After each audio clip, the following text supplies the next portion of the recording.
Fantasy sessions considered political. Can't let us listen to You know what? All right. I figured it out. Should I turn on my audio to make sure? No, you should be fine. I can hear. No? I can right. see your gauge going up and down on the thing. So Cool. just trying to balance the input capture. So now, unlike before, I actually have, I think, everything on on completely different inputs. So the music should be completely separate from my mic for OBS, and you should be completely separate. And if somebody's too loud or something's too quiet, I can fix it independently. And everything should still be able to feed through. Can you hear the music right now?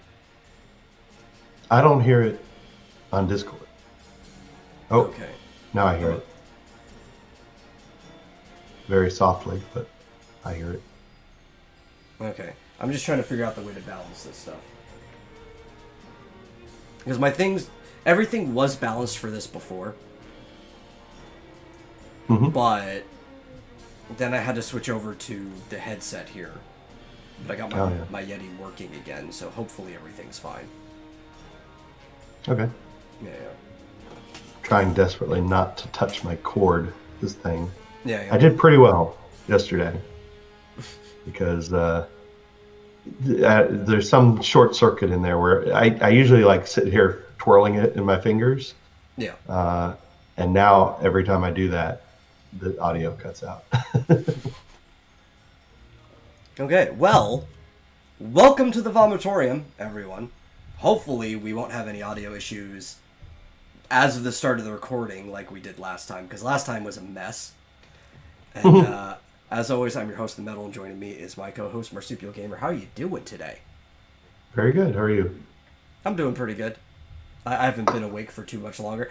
I actually got out of bed probably just as you were starting up Final Fantasy.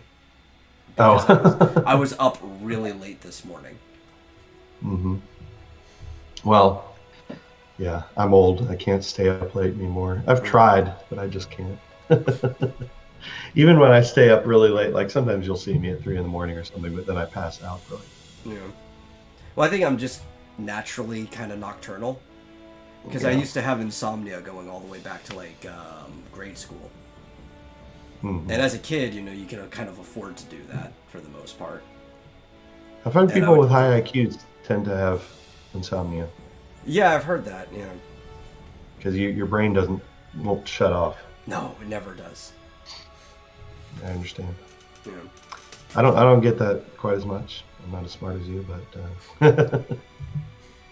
but I've had bouts. I've had bouts of insomnia, mostly due to personal issues. Yeah, I've had chronic insomnia since elementary school. Yeah, Peach does too. It's terrible. She'll stay up for days at a time, not on purpose. I have. Loves to sleep. Yeah, but she'll be up for 2-3 days. Maybe well, the worst part sometimes. is, it's usually because if I have something to do the next day, which is the worst time to miss sleep, that is when I'll be up the whole time. Even if I'm laying in bed, I'll just be awake. And it's probably because I was either preparing for whatever's doing the next day, or I'm mentally still preparing for whatever I'm doing the next day. So because I have something to do, my brain just will not shut off. There's been a couple times already. What is this, we did 4 sessions already? Of RPG. 2 of those sessions, I did not sleep the night before. Not for lack of trying. I was just in bed the whole night and I didn't get an ounce of sleep. Yeah. Which is, I feel like, it's a waste. I should have just been up working on stuff. Yeah, the only time I've been up for multiple days at a time was when my girlfriend had a heart attack. That's understandable. And she was in the hospital in Arizona. I was in Tennessee, and I could not contact her. And I literally could not sleep for 5 days straight. It was insane. Like, normally I would just pass out, but I couldn't sleep. Until finally I got in touch with her by the end of the week. Other than that, I tend to sleep whether I want to or not. Yeah, I've been having wine with dinner lately, so that helps. that probably helps. Yeah. One of the things that probably doesn't help me at all is that I don't like drink almost ever. Hmm. Like on a very I very don't either. rare occasion I will, but Yeah. so I don't usually. Lately, I've been having like one beer a day or wine. But I've been having leftover turkey, as you could tell earlier. see that probably helps people get to sleep too, because I know turkey has that chemical in there that kind of makes you tired. Which Yep. sucks for me because I cannot stand turkey, as I said during your stream. So I don't get that chemical. None of the foods I eat have that in it, and that might even be one of the reasons why I don't like turkey. Well, what I've heard is with Thanksgiving, though, in particular, it's usually the carbs, like the potatoes and the stuffing and that sort of thing. That makes you sleepy way more than the tryptophan from the turkey. Oh, it doesn't Is do what I've anything for me. Like, Oh. carbs have never made me sleepy Hmm. in my whole life. Yeah. Especially, like, I could just eat a bowl, like a salad bowl of corn, and it doesn't do anything whatsoever. Oh well. Yeah, yeah. For you, probably Valium. I would recommend Valium. So when I was younger, they actually did prescribe like sleeping pills and other things and stuff like that. The problem is, and I've heard people that try to argue scientifically there's no such thing as a fast or slow metabolism. It's all different factors in your body. But I would like to disagree because my body and my metabolism moves so fast and it adapts to things so quickly that after like a week of taking the same sleeping pill, it stopped working on me whatsoever. Hmm. And it I got to don't the point that buy the doctor was like, we're going to have to start prescribing horse tranquilizers, and I can't legally prescribe you horse tranquilizers. Well, Valium's actually pretty safe, from what I understand. I'm sure it is. Yeah. I know someone who tried, just without knowing that you can't do this, tried to overdose on Valium. Someone who was very impressed. They ended up sleeping for like 3 days, but then they were fine. It was like, you can't overdose on Valium. I mean, I don't think you can. No, because I don't think your body can retain enough that you would sleep long enough that you would die sleeping. Yeah, no. I mean, your body can only absorb so much of it. The rest of it would just pass through your system. Right, exactly. And besides, ODing on pills to commit suicide is not a good idea anyway. No, it's not. Not on any kind of pills, because chances are you're probably just going to throw up and be incredibly sick after the hospital. Yeah, well, it's very rare that people actually OD on pills, even though that's like Hollywood's favorite way to show people committing suicide. Yeah, you're more likely with something stronger, something that you inject or something, mainlining. Yeah. I mean, if you're that'll old, really old people can OD on pills easier because their body's not as good at getting rid of toxins. Their gag reflex doesn't work as well. So, like, if you're 85 or higher and you shove a bunch of pills down your throat, odds are they're not going to come back out. But, like, almost anybody younger than that, you're having a hard time. You're just going to get sick. Yeah, exactly. You're probably just going to puke it out and be incredibly sick and miserable. Well, it's even worse when you find out that what you puked out was effectively sugar and you were on placebos the whole time. Yeah, really. Yeah. Don't try it, but anyway. Yeah. I wouldn't recommend one for any reason. Yeah, I wouldn't recommend suicide. Just outright say don't try it. But if you're going to do it, don't use pills. Yeah. Do something. There's also, like, the statistic is that more women attempt suicide, but more men follow through. And it's because men tend to use more lethal methods of killing themselves. Like, most women, they try to OD on pills, and it just doesn't work, right? But men will, like, put a gun to their head, which 99% chance you're going to kill yourself with that. I mean, you might be, I wouldn't even say stupid, but unlucky and line it perfectly through the, what's it called? The meridian of your brain, the division, and you'll still separate some nerves, but you can live through that. There's a chance as Mhm. long as you don't bleed out completely and lose too Yeah. much of your Now, brain juices. yeah. I don't want to get your channel struck or anything, but Oh, I don't care. just just FYI, 45 to the temple, Yeah, yeah. slightly bad. That's what I Or recommend. also, men tend to hang themselves as well, which is A lot more slightly less painful. chance. But as long as somebody doesn't find you and you're just there for a while, you're probably going to be dead. Yeah, Yeah, it's a lot more agony with that one. You know, yeah.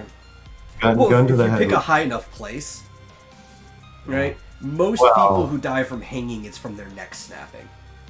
yeah, but how are you gonna? I mean, yeah, that would have to take some doing. Mm-hmm. You have to jump from a high place. Yeah, Definitely. if you have stairs. Yeah, Yeah. suppose so. One problem though, by the way, I don't know how we got on this topic, but if you shoot yourself in the side of the head, there's a good chance if you don't aim right, you're gonna end up blind and not Yeah. dead. So again, not recommended. But not like this. Don't do it like this. This No, is no, no. actually better. Don't not under or even in, Yeah, because that could be even worse. You can live through that, but also just you like can end, tear up, and it's you can end up a vegetable. Yeah, yeah. all kinds of terrible things. Anyway, Yeah. I would say try living. not, That seems not that like I've the done. better solution. Yeah, You know. not that I've done a whole lot of research on this or anything.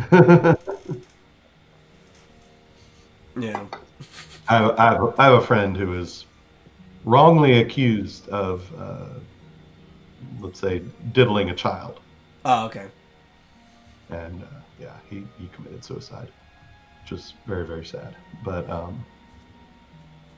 least he did it quick and painlessly. Yeah. Well, some countries, and specifically cities in certain countries, Amsterdam, are very progressive on this method and have Mhm. suicide pods where they will assist in your death. It's kind of like the suicide booth from the Futurama Futurama. Yeah. episode. Is it? I kind of want the pod though, not for the suicide portion. I just want to hollow it out because it looks like it would be if you change the glass portion. I don't know why there's glass. Like people want to sit there and watch and make sure you're dead. I guess if you're a doctor, you have to. If you're assisting in the suicide, Yeah. right? You have to monitor the whole purpose. But I want to switch the curved glass out for a screen and turn it into like a racing pod for like video games. That would be great. It That'd be looks. awesome. I don't know if you've seen the picture of the pod. No, I don't think I I'll have. pull it up Sure. since we're talking about it. It What actually is looks the pretty cool. um, there's a device in okay, in Star Trek Deep Space Nine there was an episode where this guy decided to build a cellular regeneration and entertainment center, which Mm-hmm. was designed to keep your cells entertained, which would theoretically keep you alive forever. Hold on.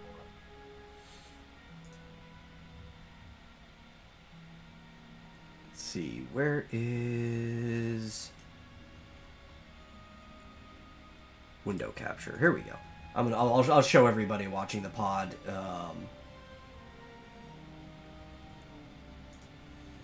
Anybody listening later will have to look it up. I'll try to describe it a little bit. Let me try. Yeah, I don't. You guys can see my tabs. I don't care. Hope you don't mind if I eat. I've got Yeah. Okay. turkey so fried rice. This is what the pod looks like for people watching. If you look at the video, you'll probably see in a few seconds or so. I don't know how big the delay is, but so I'm trying to describe this. It's definitely a pod. It's kind of got like a stand. It almost looks like a phone or a razor on a charger stand or something like that, just like up to the size of a person. And it's supposed to be like this sleek technological casket is the design they were going for because you're gonna die in it. But even the top, it almost looks like there's like a speaker and everything like that. It almost looks like some type of phone or something put onto a big charger. Hmm. And there's like It a looks big awesome. window. Yeah, it does. Like if you're gonna die, at least you'll go out in style, right? Oh man, that does look. Yeah, that would be sweet. Yeah. I mean, you could do like a 3D thing with like if you had two Mm-hmm. screens that are close enough to your eyes, you could do like a 3D display. Yeah, well, like this is what I'm thinking. Instead of having a glass there, put at least a screen. If they're gonna die, I don't know how long the process takes. I'm assuming it's a chemical injection similar to how they euthanize prisoners on death row now. Hmm. It might take a little while. At least let them watch a movie or something for their final moments until they Yeah. finally like pass out and then the chemicals start taking effect. Watch Logan's Run. Yeah, yeah. Oh, that'd be perfect. Yeah. Oh, hold on. I'm not going first. I'm not committing suicide, man. I'm No, not no, gonna figure out how no. to. Oh He wait, wants you to flex. flex when I'm done. Oh, okay. I thought he was talking about the suicide booth. I'm just like, I know. If anything, I'm gonna try to figure out how to live forever. If anybody's gonna do it, it's gonna be me. No, he wants you to flex for the camera. Flex. I don't know what. You see how Can skinny I you am? do Like that? I don't have anything to flex. Look, Oh it's wow, that. That's it. that's impressive. Uh, Oh, see, Evan must miss the first part of our conversation. Yes, we admit it. We were talking about suicide. uh. Yeah, What the we hell just were kind you of talking? like got onto this topic. I'm trying to remember Um. how. Oh, pills. Because we're talking about Valium and Oh stuff yeah, like we that. were Yeah. talking about insomnia and the fact that it's difficult, if not impossible, to commit suicide by taking Valium. Yeah, yeah, yeah. And then we got on to ways that you could commit suicide successfully. Not Yeah, that we we kind of just let recommend the any of it. conversation go where it was going. Yeah, Could be flagged in 10 minutes anyway. Who cares? exactly. We do not condone any of the methods discussed. I don't condone or condemn anything. You're a free person. I'm just not going to support you in any crazy endeavor that you're going to do. Evan says, "Is that booth real? Yes, Is it real?" they actually have they. I don't know if they're fully operational yet, but they have been working on it in Amsterdam. I think 2017 or 18 is when they started, so it could be fully operational for all I know. Assisted suicide, as far as I know, is legal in at least Amsterdam. I'm not sure if the entire Netherlands, because I know they do a lot of things based on like precinct and city. But I would assume it's probably nationwide.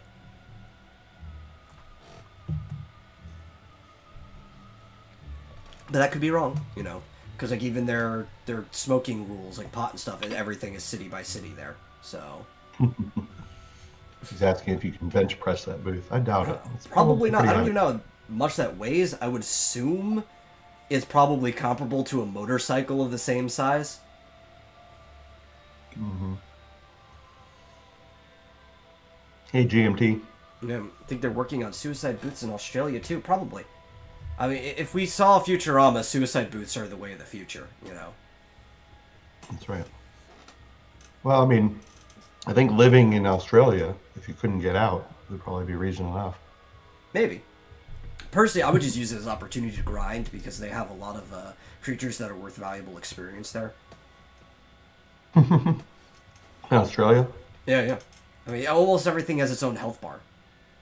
Hmm. Yeah. But I would recommend it using a lot of pure potions. A lot of There could just be a normal phone booth with a spider in it. Yeah. Yeah.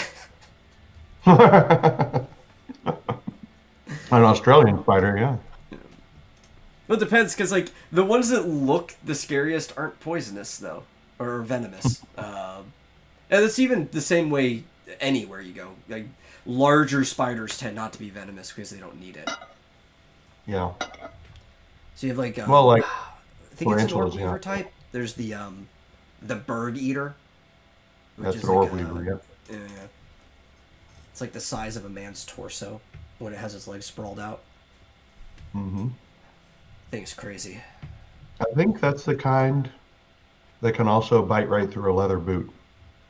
Yeah, I'm pretty sure. There's also another one. The size is often exaggerated, but it can still get pretty big. And there is the desert camel spider, specifically the variant that lives in Iraq. And those things. That's the kind that can bite through your boot. Yes, So. and if they bite you, the welt they leave is like the size of $50. It's yeah, it's a frightening thing because it can also run like what? Let's see, if I recall, 10 miles per hour. Yeah. At full speed, which I mean is nothing. If you can do a 5-minute mile, which is like an average in shape high school student should be able to do a 5-minute mile, or at least they used to. I don't know what the standards are now. That's an average of 12 miles per hour. It's also about as fast as a T-Rex is estimated to be able to go. So if you could do that, you're probably safe. You're 2 miles per hour faster than the desert camel spider. How long can it go that speed? I don't know what its thing is. I really don't. I would assume not very long because they don't have lungs, right? Like anything of its size and type, they breathe through the orifices in their exoskeleton from the skeleton contracting and expanding slightly.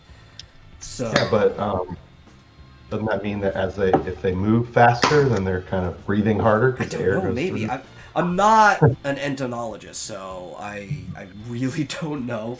I'd have to look into it. Yes, Mr. Squeakers, we are live.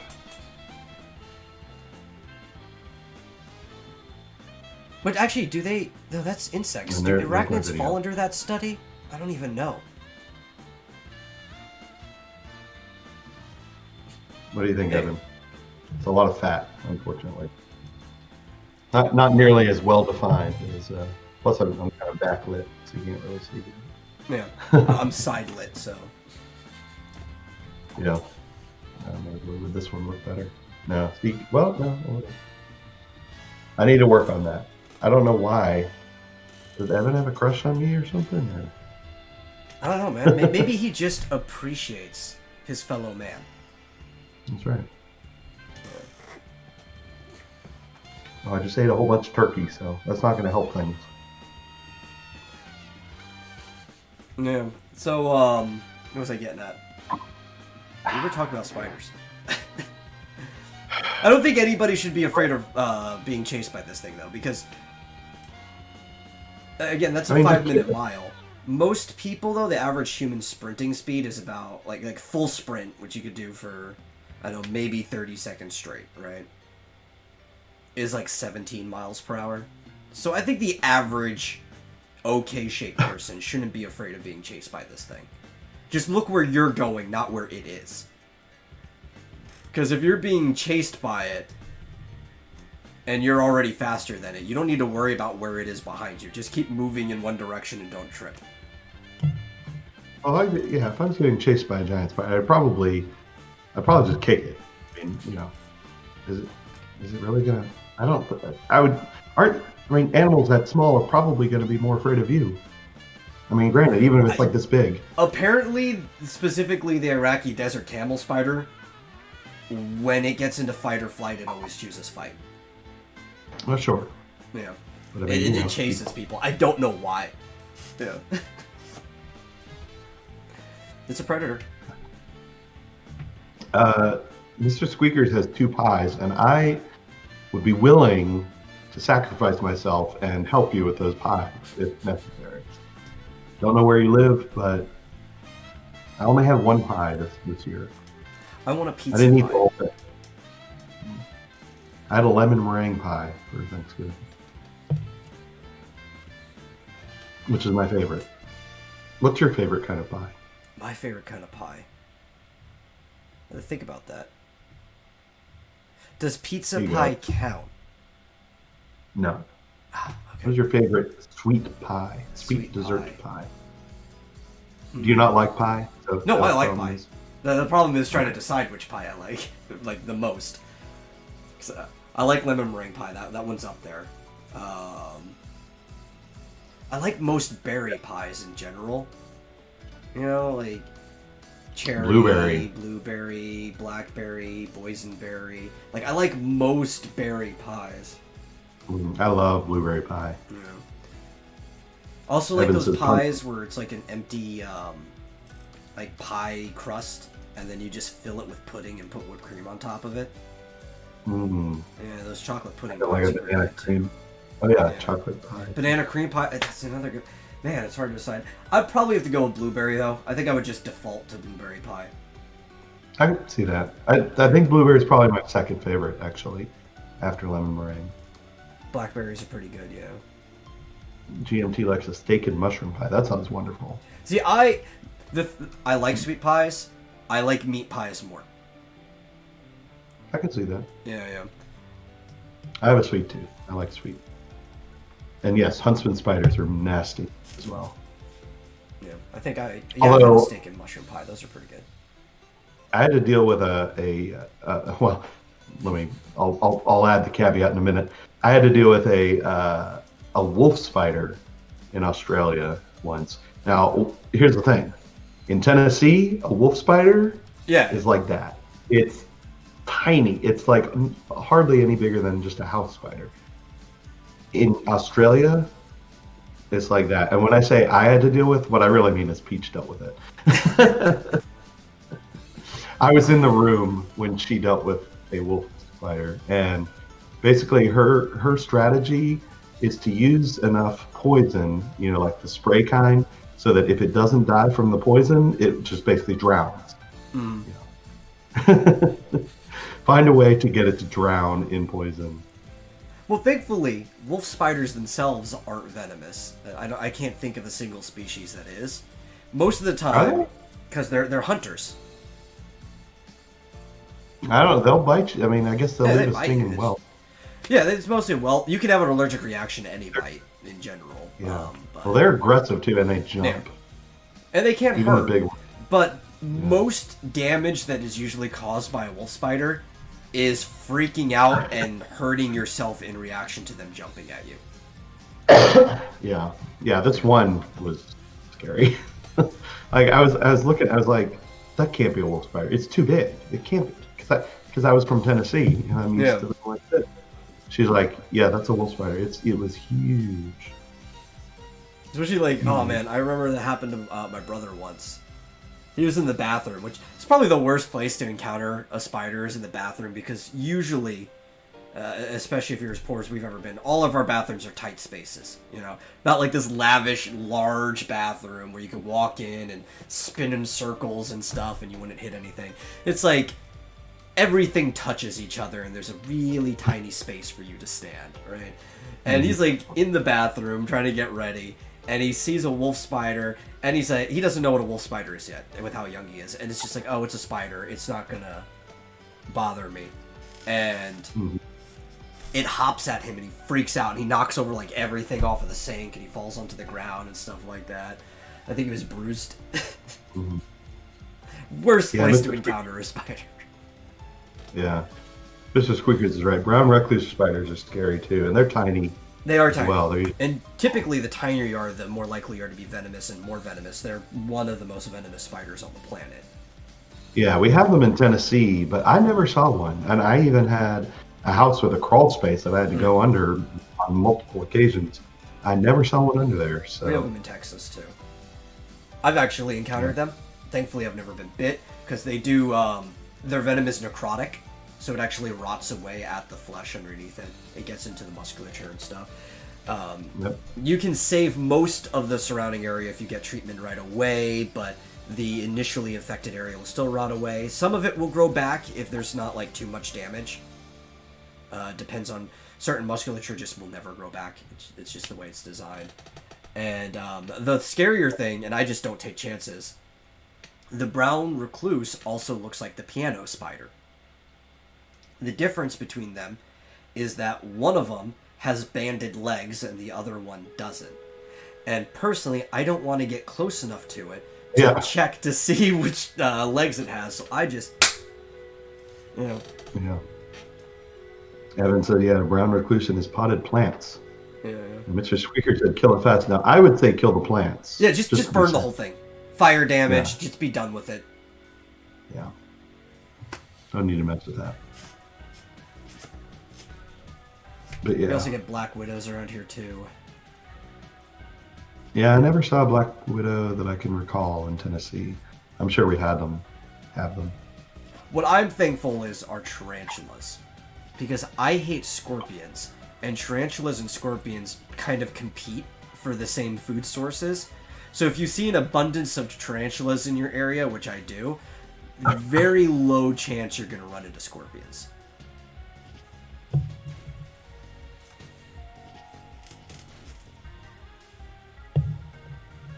So Evan, that does sound like might have been a piano spider. Yeah. As opposed to a brown recluse. Now tarantulas are all over California. Yeah. Apparently. But they don't go as far east as Arizona, I'm guessing, because Arizona has a lot of scorpions. Yeah. Maybe they do. It'll vary from patches, The area you were in could have just been dominated by a scorpion population, Because it's not that, tarantulas drive scorpions out or vice versa. If they cross each other, they'll even kind of do combat, depending on the size. Smaller scorpions, tarantulas just take care of, nothing. Yeah. But it's because they compete for similar food sources. If you see an abundance of one, you won't see the other. Because they just can't compete. That's the why you saw the abundance. Yeah. I never heard of, tarantulas being prevalent in Arizona, Yeah. but definitely scorpions. Although, I never saw one when I was there. I was only there for a few years. There you go. GMT says, cool, Evan. Now all you have to do is find a tiny piano. Problem solved. The plane in the garbage. Yeah, Mr. Squeaker's apparently found. So,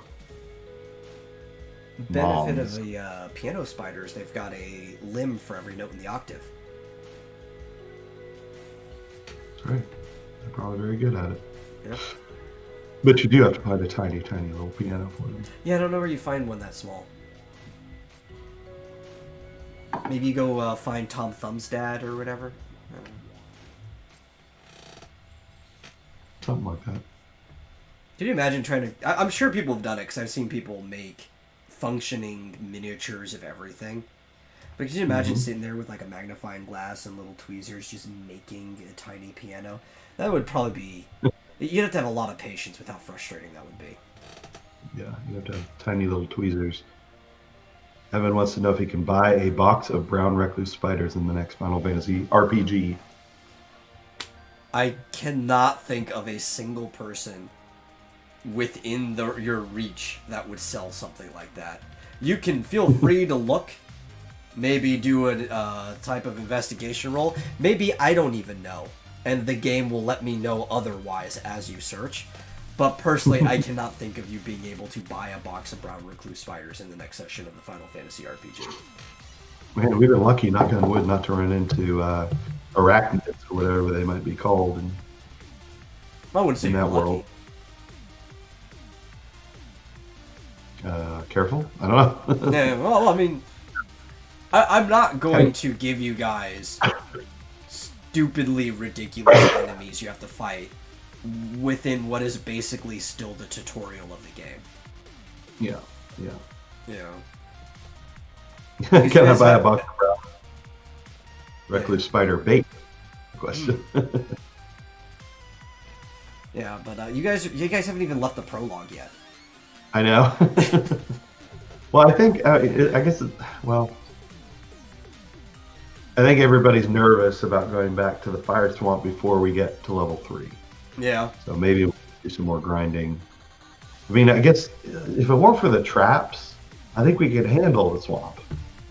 I mean, even the Marlboro, like you said, I think if we were all actually focused on that, we could have defeated it. But put an old boot in a dry shed somewhere. That'll do it. But it's the traps that are the killer. I mean, they killed. I guess it wouldn't necessarily, now that he's level 2, but it did kill that poor Chocobo in one hit. Yeah, it was a fire spell, so it just... But did it. I think everyone's nervous about it. I mean, Okay, otherwise, so I'd say let's. I think there's something you guys don't understand about the games. I did try to explain the way the skills work earlier on, but I don't know if people were paying attention. Everybody technically has every skill. They're just not proficient in it. Right. So, you can roll to detect traps. You just have to default in it. That's what those default ratings are. So to explain to the people listening at home, because this will make no sense to anyone, right? We've been playing this part will make sense. We've been playing a RPG based off of Final Fantasy. We've talked about this several times on the podcast already. But to explain this mechanic, in this system, instead of like the way D&D runs skills, where you basically just have proficiency in something. And if you don't have proficiency, you just flat out can't do it. Right? Yeah. Instead, you just roll whatever the modifier would be, and you usually at a disadvantage. So like they'll be like do a charisma roll or whatever, or if you don't have proficiency in acrobatics, you basically can't do an acrobatics roll. That's pretty much what's going to happen. Or I think of it like if you don't have proficiency in like heavy armor, you can't wear heavy armor. Mm-hmm. But so the way it works in this game is you get more skilled in skills. So you actually, as you level up, you can put points into skills. You can basically purchase proficiency in a skill with your job's allowed points at the beginning of the game when you created your character. You can learn more skills later on through 3 different methods, but as you level, you just put points into whatever skills you already know. But everybody can attempt to do everything under the attributes, which you have like the 6 general attributes. You have strength, agility, vitality, speed, magic, and spirit. They have a rating, which you use for just straight up rolls on those attributes. So if I'm just like do a strength task check, they would use the rating, which is that attribute times 3 plus 10. So it can actually go up to like 100. And then if you don't know a skill, you look for whatever the attribute is associated with that skill. So let's say swimming is an agility skill. If they don't have a skill in swimming, they have to roll the default for that attribute. So, and the default is half of that rating I said. So if you had a 30 in strength, or let's say agility because we're talking about swimming. If you have 30 in agility, that would give you a rating of 100. So your default would be 50. And you have to roll the modifier for that default if you don't have swimming. That's how the system works. So traps, I'm trying to remember what that was. I want to say traps is dexterity. No, because that's not an attribute. What was traps? Traps might be agility just because it's designed for this thief. So you would probably do an agility default roll for the traps. Evan says, what does awareness do? And can he buy an old boot in a dry shed next week? You could definitely buy an old boot. I don't know. Where would you buy a shed? Where'd you put the shed? You don't own property. You have to go to Lowtown and see if any poor person is selling their shed. Their house shed. Yeah. The awareness goes towards detecting traps, doesn't it? Okay, so awareness is kind of just like your default perceptive check, right? Like in D&D, you have perception checks. And that's basically awareness is. And you really shouldn't be rolling for awareness unless I, as the game master, tell you to roll for awareness. Which is something that a lot of people don't understand about perception in Dungeons & Dragons. You can always ask if you can roll for perception to the Dungeon Master, and they can tell you to do it. But you're not supposed to be rolling for perception unless your Dungeon Master tells you to roll for perception. And you always get these people that they'll walk into a room and they'll immediately roll for perception without asking or anything. And be like, why did you do this? I can't. I'm not just going to let you have that perception check if I didn't tell you to do it. Yeah. Can you buy awareness? I mean, you get it. You can increase it when you level up. Yeah. Right. You just so the limit on the characters in this game are You cannot increase any individual skill past 50 during character creation of a level 1 character. After that first level, though, you can spend your points mostly how you want. There's actually a restriction on point expenditure per level, but I'm not making anybody adhere to that, just because the system's complicated enough and I'm trying to save time, not increase it.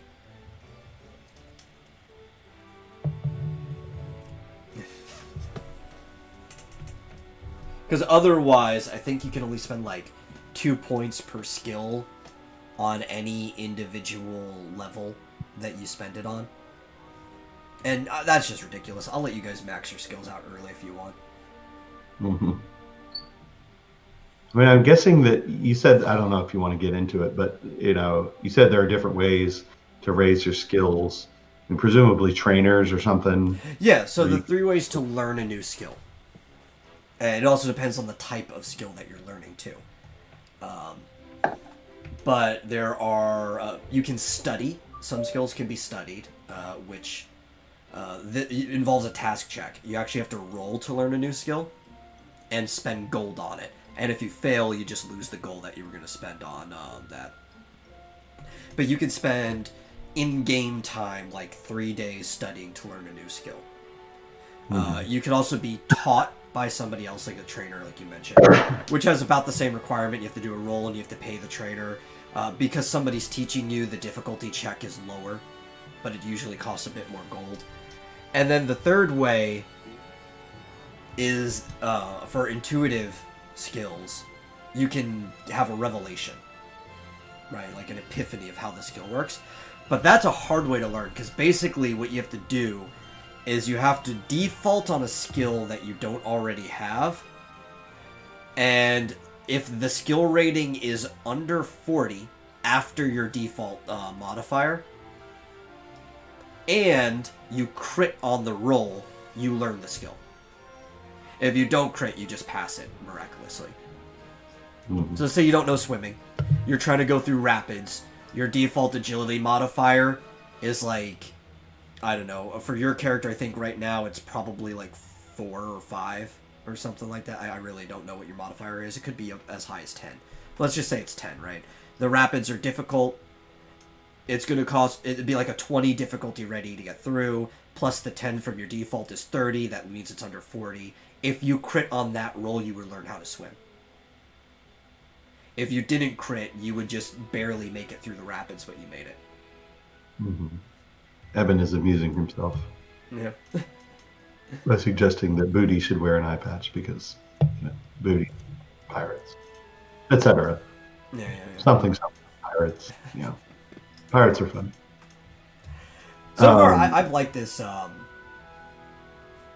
What's it called? Rule set. I've been. And personally, I think unless there's a real important reason to, I would just tend to wait until level ups to increase whatever skills I need. Yeah. Well, so you can't increase a skill through teaching or anything. You can only learn new skills. You get skill points from leveling. So that's the only way you can actually increase the ones you already know. Okay, so you can't... Can you learn new skills on leveling? No. They're completely separated. So you either learn new skills from one of those 3 methods I mentioned, or for improving skills, it's leveling. They don't go together. Gotcha. And every time you level, you get 10 skill points for non-language and lore skills, and 6 points for language and lore. Mm-hmm. Though for you, like, you're a black collar, which means you get benefit from scholastic skills. There's no point in you increasing your base language, the common tongue that everybody knows, because it should already have a rating of 100 for you, since everybody starts with a rating of 50 for it. Right. It's a you don't have a rating about that. I mean, you don't know some complicated words. Yeah, or you won't ever be able to use your vernacular to convince somebody of something, especially maybe higher class people or well-educated people. You're going to sound like an idiot to them. but not your character because you are a scholastic person who already has their 100 in that. So Yes. any role involving language, you should be able to pass just fine. Why isn't Rick here to laugh at my amazing joke? That's a good question. He would probably laugh at that. I'm sure. Yeah. But I was enjoying it. I guess we could do an actual recap real quick since we haven't been doing it. And I guess anybody following will start to be slightly invested in the adventure if we do short recaps every single time. As we have been. So basically, the last session, they decided to go on another hunt instead of going to the swamp to do the main quest. Just fine. There he is. There's Rick. Yeah. And I actually did kind of warn them. They barely made it through this, realistically speaking. Like, I was doing the math and stuff on the side. If they didn't have these buffs that they picked up from the inn the night before, they definitely would have died.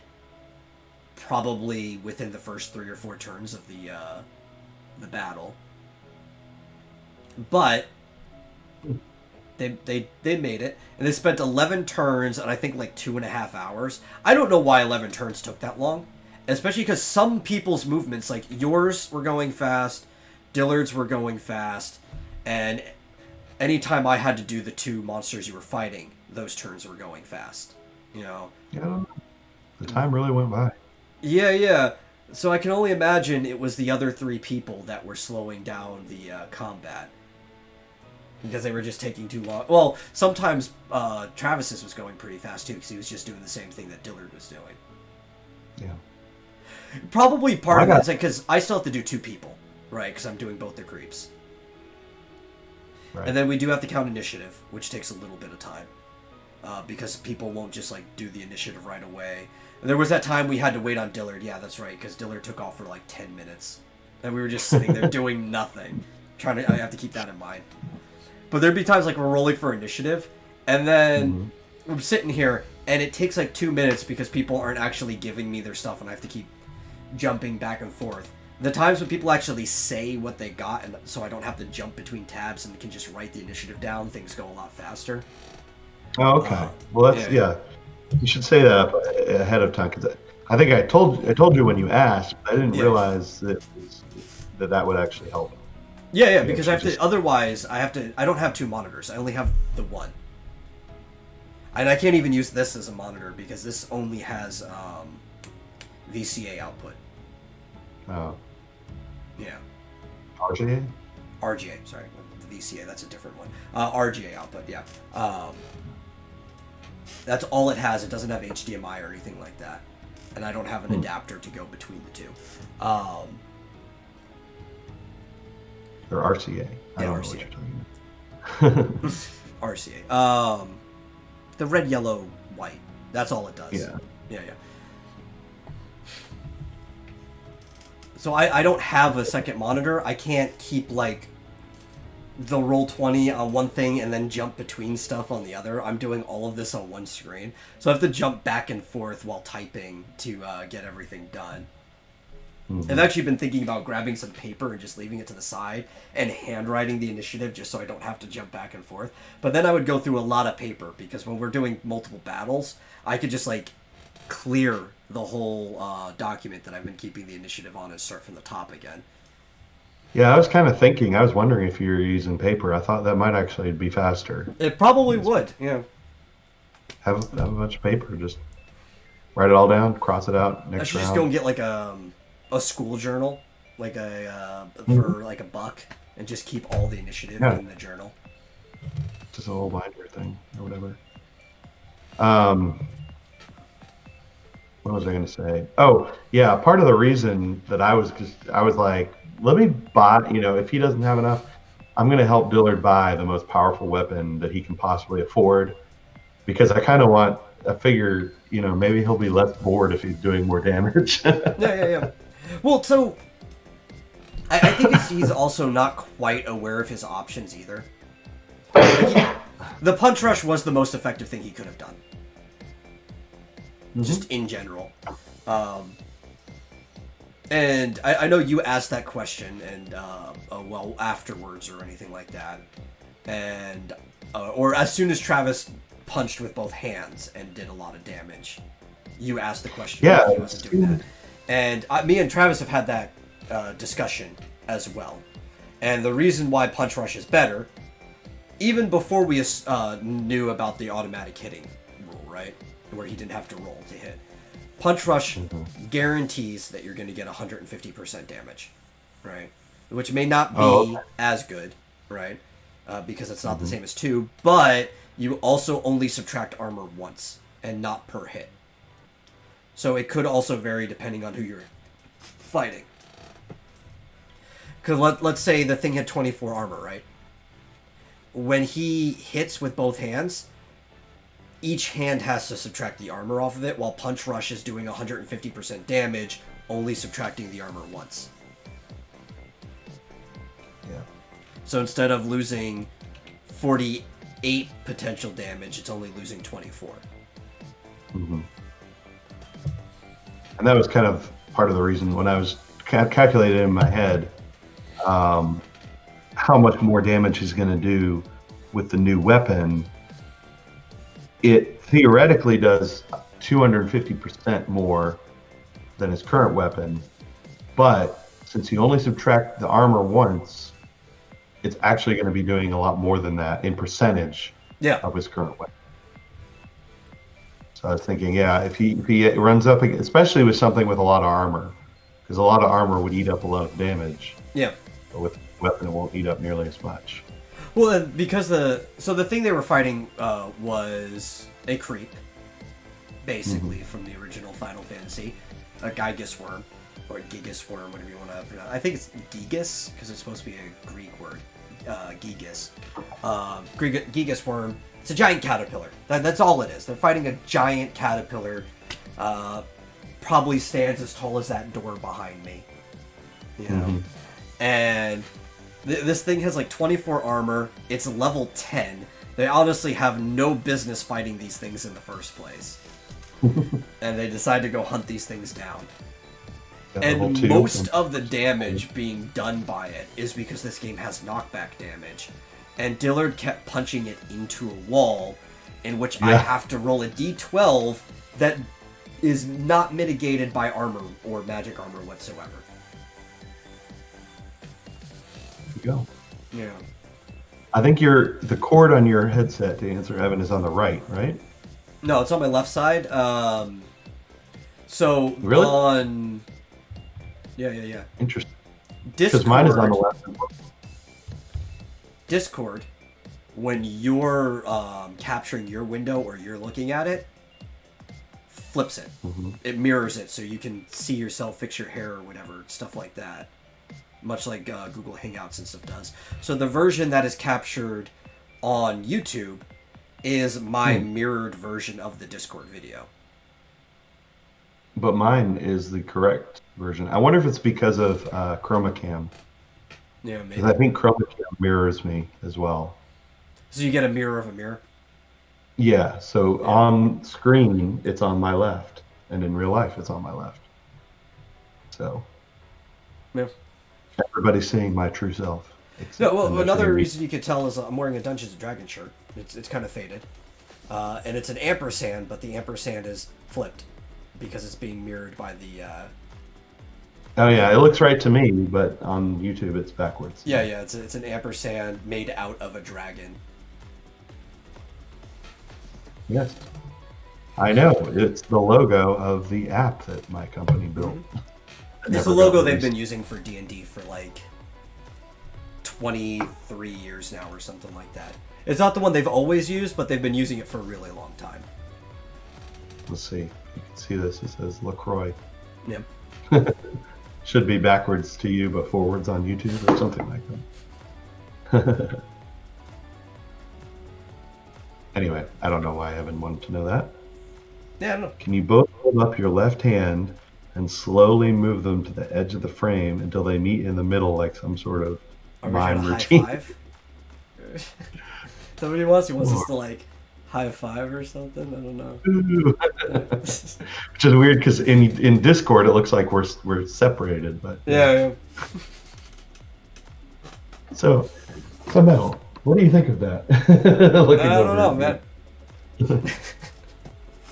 Oh, I'm looking too far back. I need to look a little bit forward here. Yeah, I need to look, I think, right about here, maybe. I Yeah. don't know.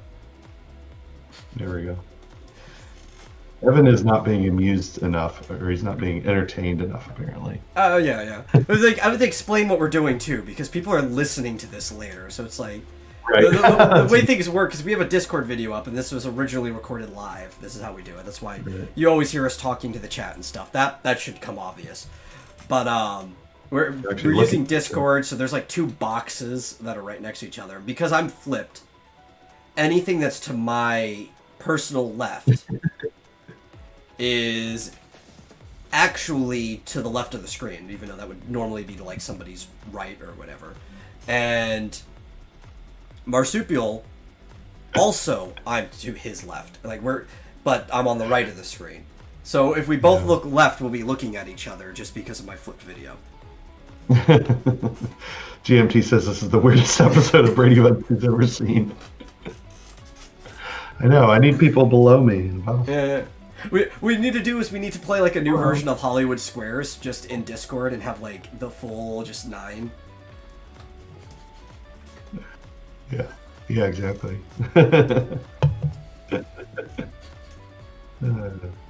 Evan says do he's that clipping too. this Unchained Melody. Oh my. Easily amused. Our chat is easily amused.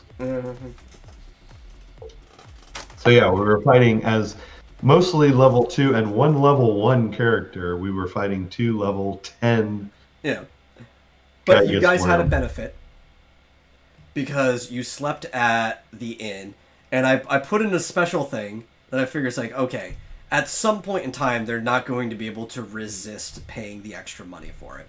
And if as a group they spent 100 gold, which for how small your group is, it's not more valuable without the buff than each grabbing a bunk. You know, it would be more valuable, right? No, it wouldn't. Because it's 10 for each of you. So between all of you, it would only be 60 gold if there's 6 of you to each grab a bunk. So if you didn't know about the buff, it would not be a higher value for you to get the premium room for 100, even if you were chipping together. Mm-hmm. But honestly, those buffs are far more valuable than the amount of gold that I put down for it to be. I'm trying to give you guys a lot of leniency early on in the game because, like many games in Final Fantasy, it becomes less puzzle-oriented and more just straight-up difficulty in battle the later and later the game comes. So, you know, I don't want you guys to be dissuaded from playing the game before you really get used to it. And for 10 turns, they get Haste, Shell, and Protect on their characters. Haste increases their initiative. It outright doubles it. Shell halves magic damage, and Protect halves physical damage. Yeah. For 10 turns. So that pretty much saved us. Easily saved us. Oh, yeah. Because we almost always had the initiative advantage, and then any damage they did was cut in half. Oh, no matter what. For most of you, I think you would have been one shot by like half of the stuff that they can do if you didn't have that. GMT says, I was speaking to my mother about Hollywood Squares. I think it's the one game show I can think of that's still okay to film. I'm not sure I understand what that means. Evan says that would be a fun stream game. Maybe you're talking about because of like the Corona thing, you can't have people in person. You could do like a video version of Hollywood Squares and have no problem with that. Yeah, you could do it on Zoom, or you could do it on Discord. Yeah. Okay, I see what you're saying. Yeah, we should do something like that if we can get enough people. Because the host of the show wouldn't have to be on camera, the way Discord works, because you can hide any box that doesn't have a video. You can just like turn off non-video participants. So the host's camera can be in their Discord and they can pop up in the side or whatever.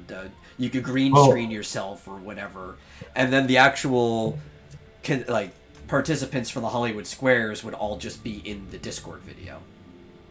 Yeah, but then you'd have to have 2 contestants as well. Yeah. And you'd have to have a way to put an X or an O on each person's thing. Well, the X or the O is not the hard part. because the host can do that in Discord. Zoom cubes. Yeah, Zoom cubes or whatever. Yeah. Yeah. Yeah, you'd have to have. Well, you'd have to have, including the host, 12 people willing to do it. And here's the problem with Hollywood Squares is that out of the 9 people, Yeah. like most of them never get to do anything. Yeah, that's the biggest one. No, you know what's a more fun one, which we could still do in this type of one? What was that one game? They had the panel of people and the 2 contestants, and the panel basically had to. The match game, I think, was the name of it, where they had to write down the same thing that the contestants did, and it was all like celebrity. Oh yeah, Yeah. Match game. I loved match game. Match game's great. I would watch that would be runs of good that all the time. Yeah. because then everybody gets to participate. Yeah, everyone always participates every single round. Yeah. And what was the guy? There was like one guy who was like in almost every episode of Match Game. It was Yeah. hilarious. He was a really big celebrity at that time. He basically became like the mainstay dude.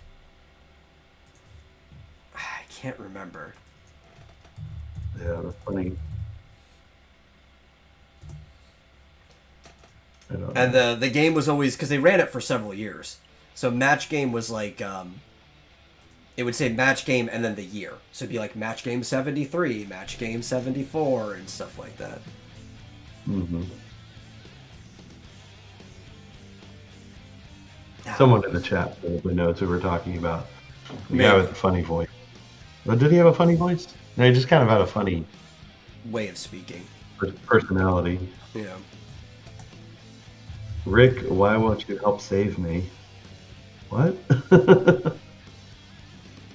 Oh, I know who it was now. Okay. It's Richard Dawson. Who was like super big at that time. Richard Dawson. Oh, you're talking about the host? Oh, no. Well, the host was also funny. Yo, you're talking about the other guy, right? Yeah, that's not who I was thinking of. No, okay. I know who you're talking about now. God, what's his freaking name?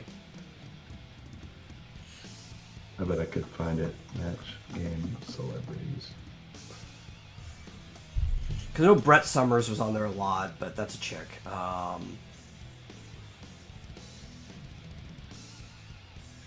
List of match game celebrities. I bet it's under here.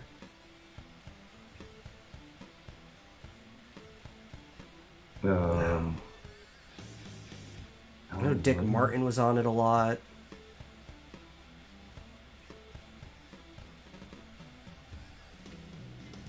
It was like a guy who was sort of famous for being on Match Game a lot. Charles Nelson Riley? Well, because Richard Dawson was a panelist. Oh, he was? Yeah, no, Gene Rayburn was the host. Richard Dawson went on to host Family Feud, right? Yeah. No, I'm pretty sure the guy I'm thinking of is Richard Dawson. You're making me second guess myself now, but I'm fully that's not the guy. sure. That's not the guy I was thinking of. Oh. Because Richard Dawson was like one of the most recurring panelists. Oh, really?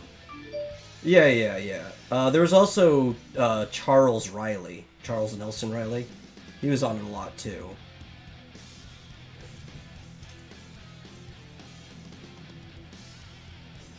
I'll think of it eventually. Maybe. Possibly. Basically, the guy who is super gay. That's what I'm the getting. super gay dude. Yeah. Oh, okay. See, if you said that from the beginning, that would have helped a lot. Okay, sorry. Yeah. What his name was. I don't know. I have a huge list of names, but none of them are jumping out at me. Looks like Charles Nelson Riley would wear an ascot a lot and stuff like that. He was the dude with That the might have been glasses. it. Yeah. Was that it? Yeah, he was like the person on the fifth most episodes. Right after Richard Dawson. Not who I was thinking of, but I recognize him. Anyway, gonna drive me nuts. I probably, yeah, nobody probably knows what I'm talking about. But Yeah. Well, the funny thing is, Brett Summers, who is hilarious herself, was on more episodes than Richard Dawson was. interesting. Yeah. Richard Simmons, Gene Simmons, Rip Torn, all good names. Not who I was thinking of. I don't even have any of those even been on Match Game. You know, they brought it back too. I think Alec Baldwin was hosting it for a while. Yeah. It was pretty funny. It was before, well, I think it was during the time that everybody went nuts, but it was really before it hit full speed. Yeah. What was really funny is Tina Fey was one of the panelists when they brought it back. And Tina Fey was known on SNL for her Sarah Palin impression. So when Tina Fey was off doing something and couldn't be on the panel, Sarah Palin came in and replaced her. I thought that was like the most hilarious thing. Yeah. You replace somebody who's known for doing an impression of you. Yeah, that's pretty funny. Well, I'll have to look it up later. Who the hell was I thinking of? Maybe it was Charles Nelson Riley. I don't think so. He was in All What are Dogs we Go to look- Heaven. He played Killer. No. What are we listening to here? We are currently listening to a Metal Gear song, Snakes in the Jungle. From the original Metal Gear.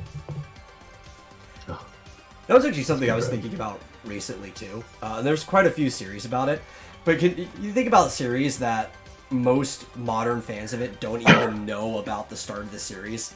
Like it started somewhere else for them. Because for most modern Metal Gear fans, it starts at Metal Gear Solid. They don't even really know about like the NES stuff before that.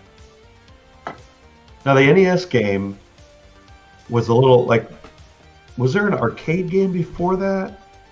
I don't seem know if to there was an remember- arcade version. It was made like an arcade game though, because it was a top-down, kind of stealth, but more like an action combat game. Well, I remember. I mean, I think there's an AVGN episode about it. Maybe a comic historian, or not comic historian, a game historian thing. I don't know, but I know the one for NES was a mess. It was terrible. And that was the first one I ever played. That was the first Metal Gear, and I've been soured on the entire series ever since because that's Metal Gear to me. Yeah.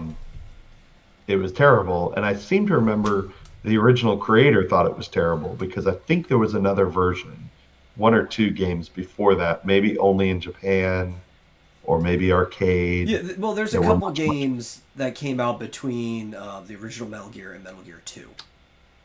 Mm-hmm.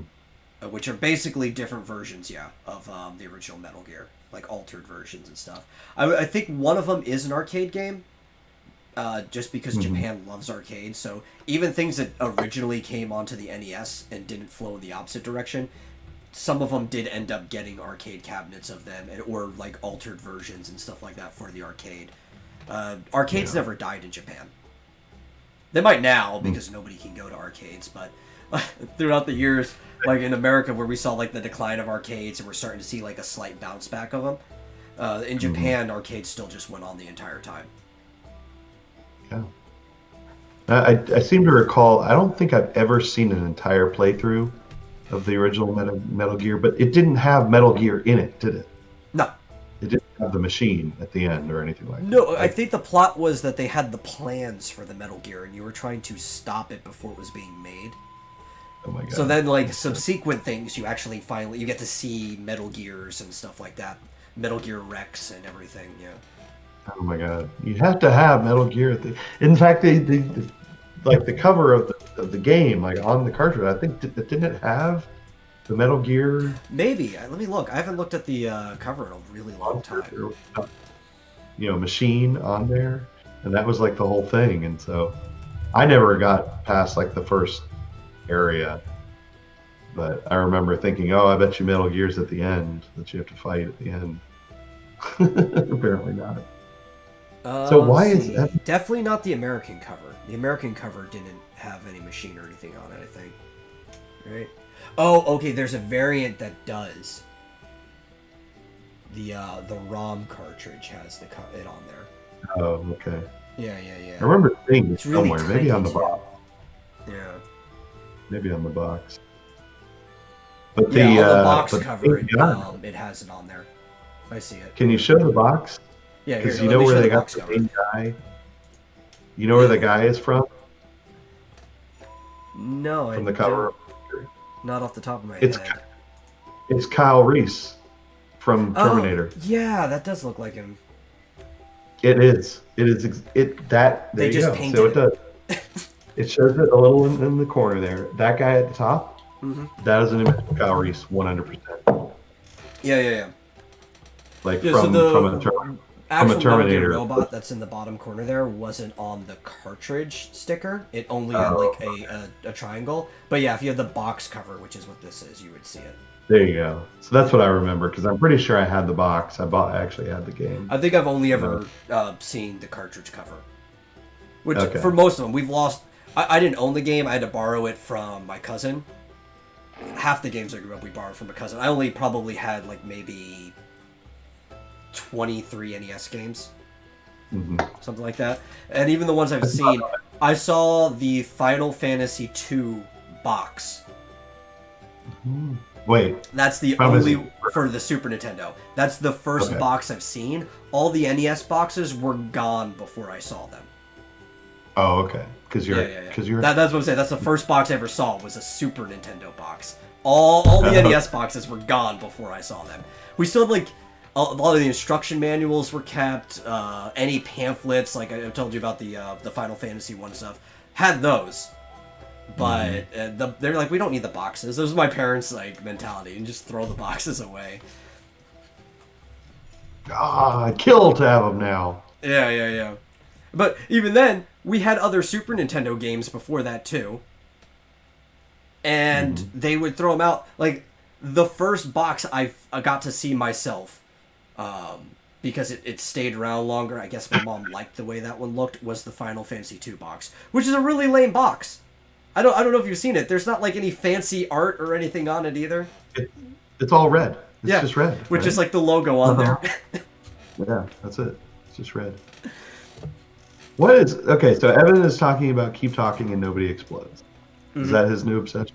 I guess. I don't know. I was watching. So I have a problem. I've fallen into HoloLive hell. I think we might have talked about this before. I don't know. But are you aware of HoloLive?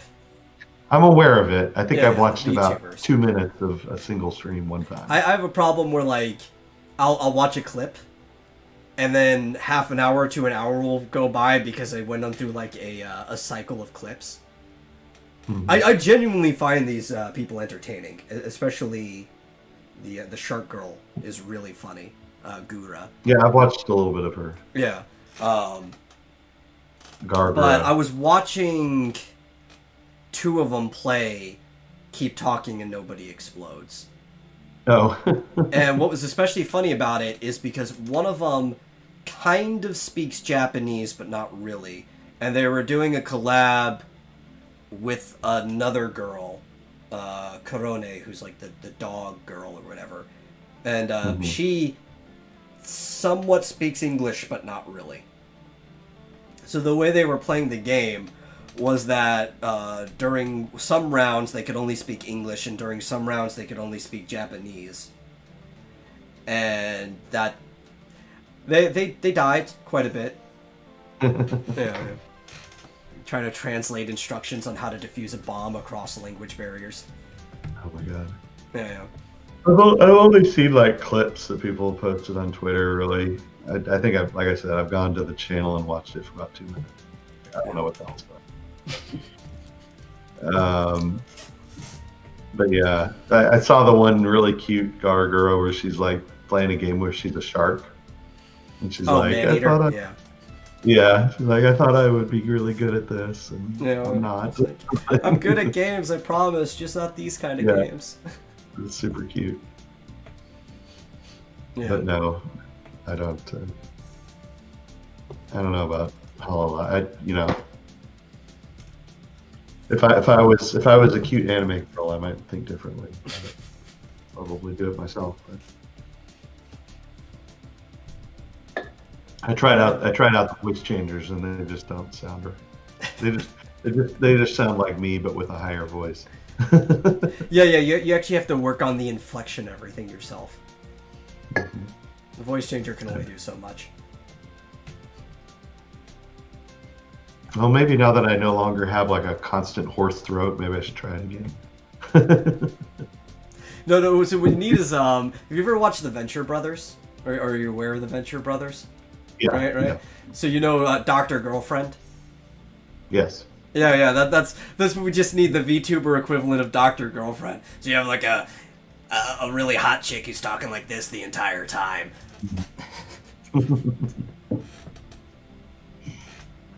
That's right.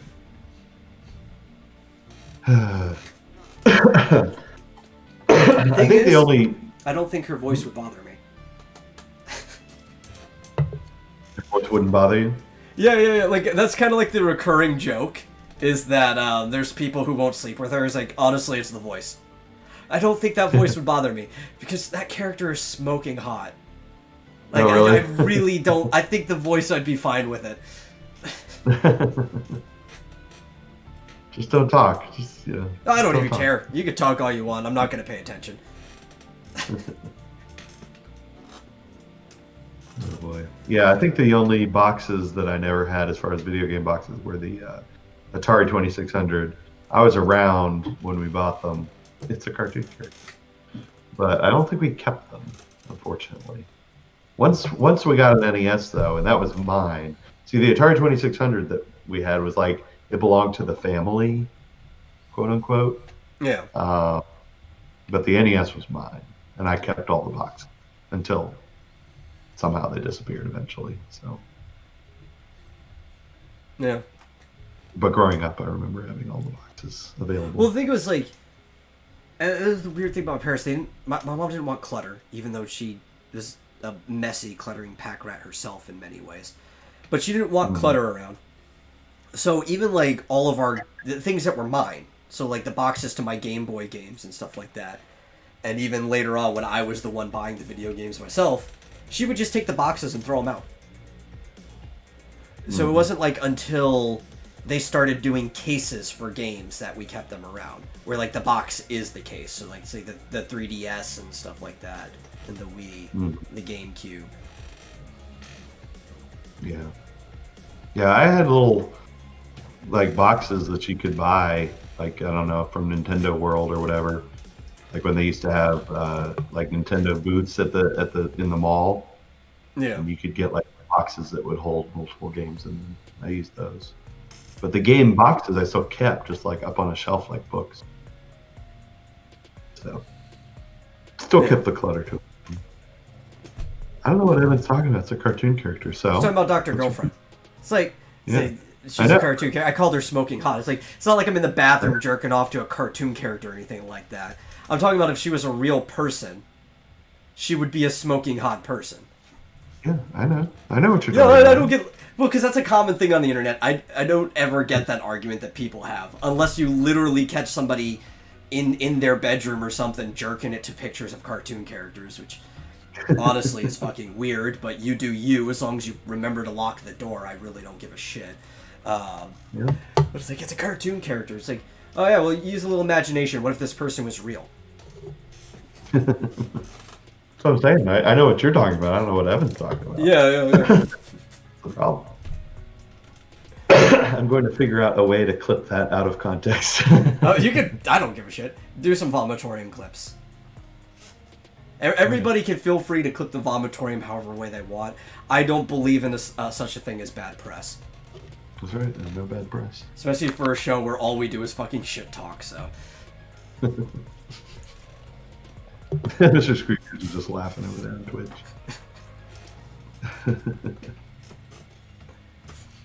Uh, so there's, hey, we've done pretty well for the fact that there's like no news this week. Yeah, yeah. I actually have some stuff pulled up too. We just haven't gotten to talk about any of it.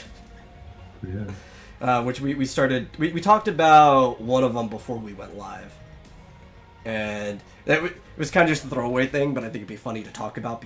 Was the whole the Just Dance 2021 will not be released on the Wii. I find that hilarious that that's even news because the last 10 years of Just Dance has still been released on the Wii, even after the Wii stopped being supported by Nintendo. That's amazing. Yeah, you could go back and get a still unopened copy of Just Dance 2020 for the Nintendo Wii. I know I had Just Dance for several years on the Wii, and then I think I feel like I got a version on the Wii U, maybe two. But Yeah. I haven't gotten it recently.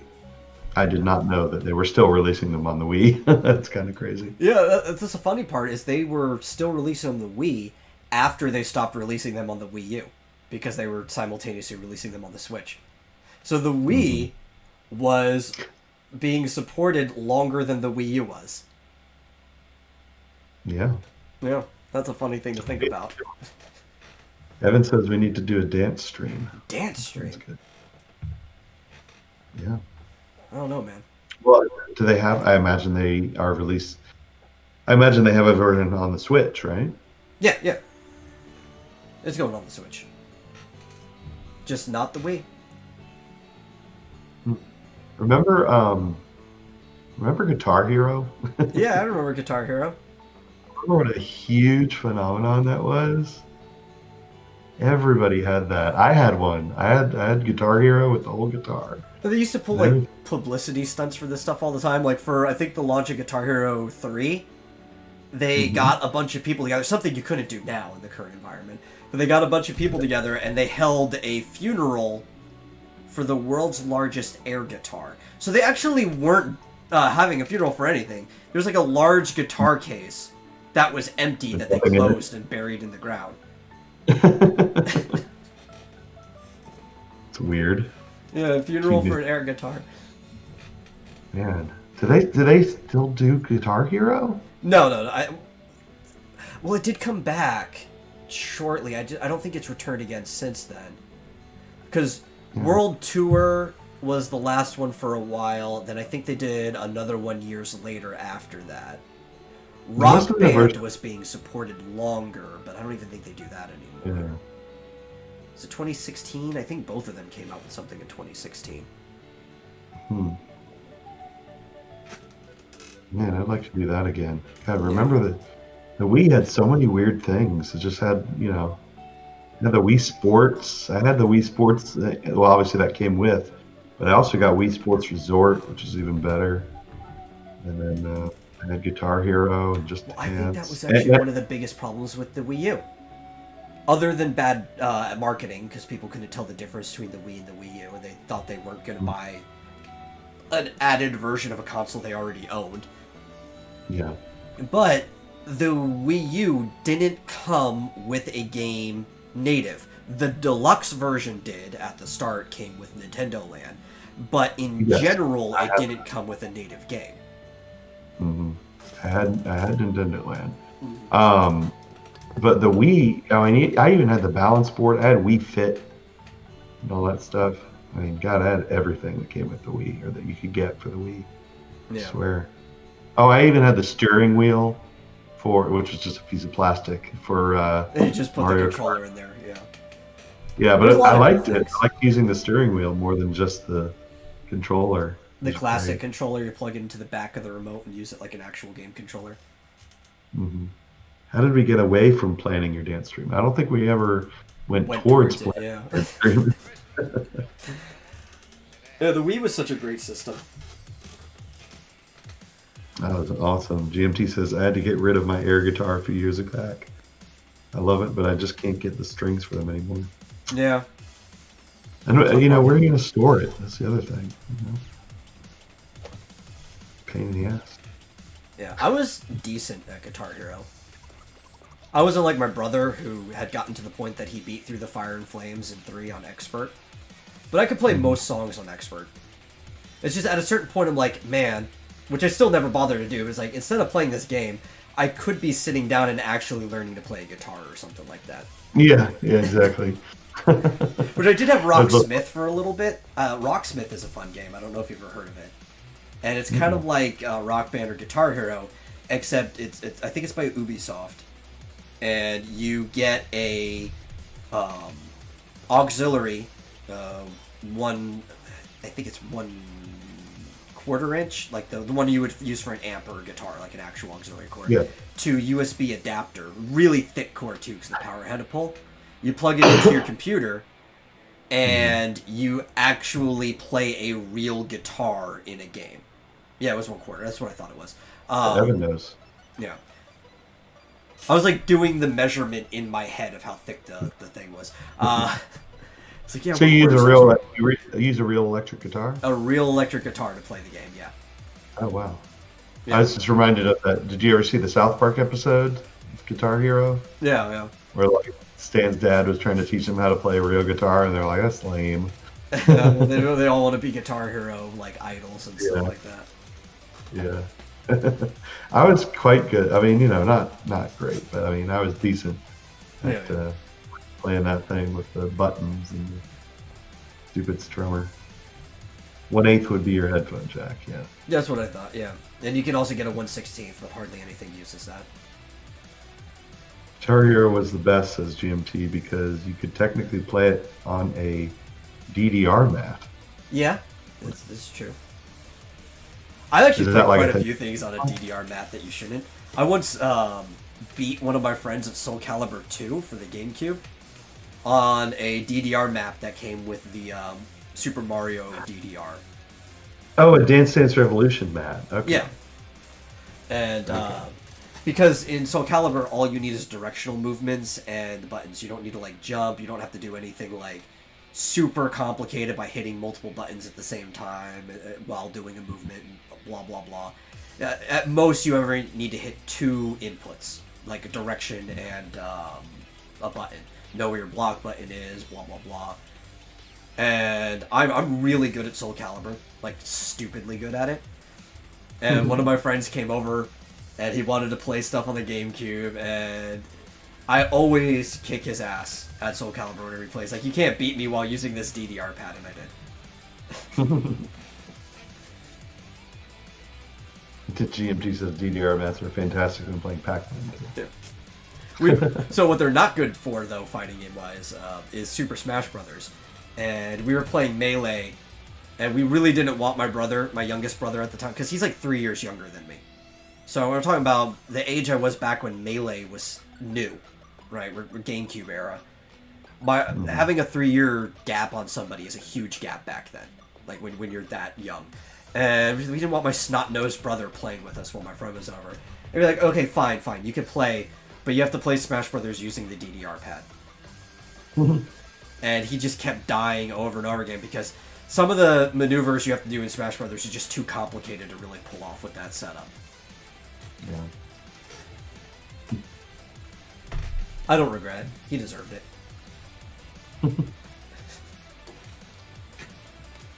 Yeah, I don't think I ever heard of Rocksmith, or if I did, I forgot. Yeah, I think they did a follow-up one too called Rocksmith 2014. I think that was the latest version of it. I don't have that one. I don't even know if I have the cord for Rocksmith anymore. I'd have to order a new one. I used to have it for the longest time. No, And I was actually learning pretty good. It's a good way to learn how to play basic stuff on the guitar. I can't remember why. I think it's because it stopped working with the computer I was using at the time. Like, it wasn't pulling the power properly or something like that. So I couldn't actually... The guitar, you couldn't hear it anymore. And I just kind of dropped it. I bet my newer computer could do it, no problem. I just need to see if I have that cord.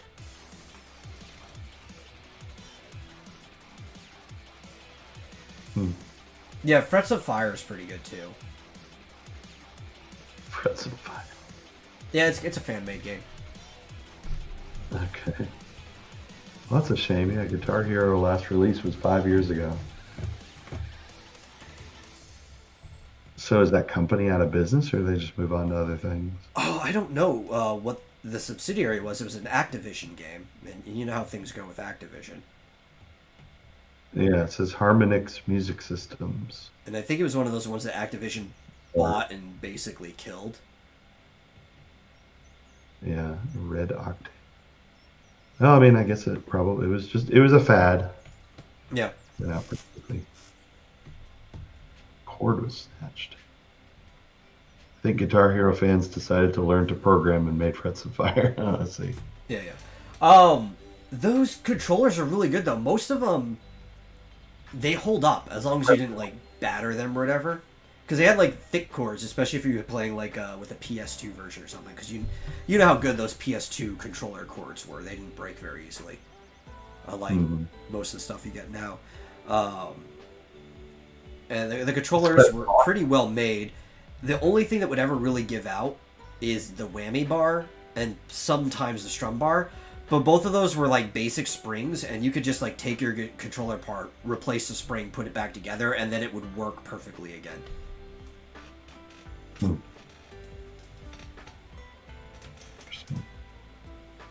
The problem is finding a copy of the game.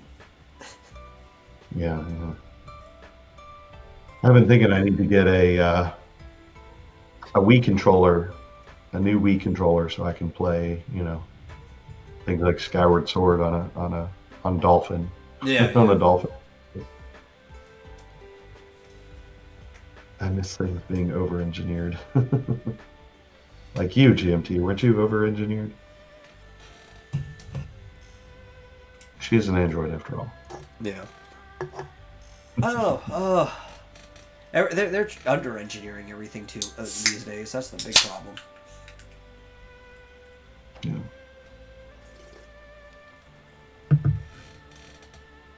Yeah, it's hard. It's hard to get your hands on a genuine Wii controller with the Motion Plus built in. I have redundancies upon redundancies. I'm trying to think who has that, because the one that came with Skyward Sword technically belongs to my youngest brother, but I think it's with all of our Wii stuff and not with him. Mm-hmm. So I might have access to it. Let's see if I can sneak it out and pair it up with my computer to play some games. Yeah. It's interesting that I found out when I was trying to get Skyward Sword to work on Dolphin, found out you can just plug the sensor bar into like the Wii U and just have it on in front of you, because it's the controller that senses the sensor bar, not the other way around. Sensor bar is basically just two lights. That's all it is. Yeah, you could play with two candles set up at a good distance from each other. It's perfectly fine. Yeah, or two like laser beams or something. Yeah. Yeah, I remember my brother was they were trying to play Melee, and we didn't have a functioning GameCube at the time, because our GameCube died years back. At some point, the lid, like the spring for the lid, is one of those like crossbar springs, like an L circle. That died. So it wouldn't close anymore. You had to like place something heavy on it to keep the lid down. And then also the lens broke, so it was scratching up games as it was trying to read it.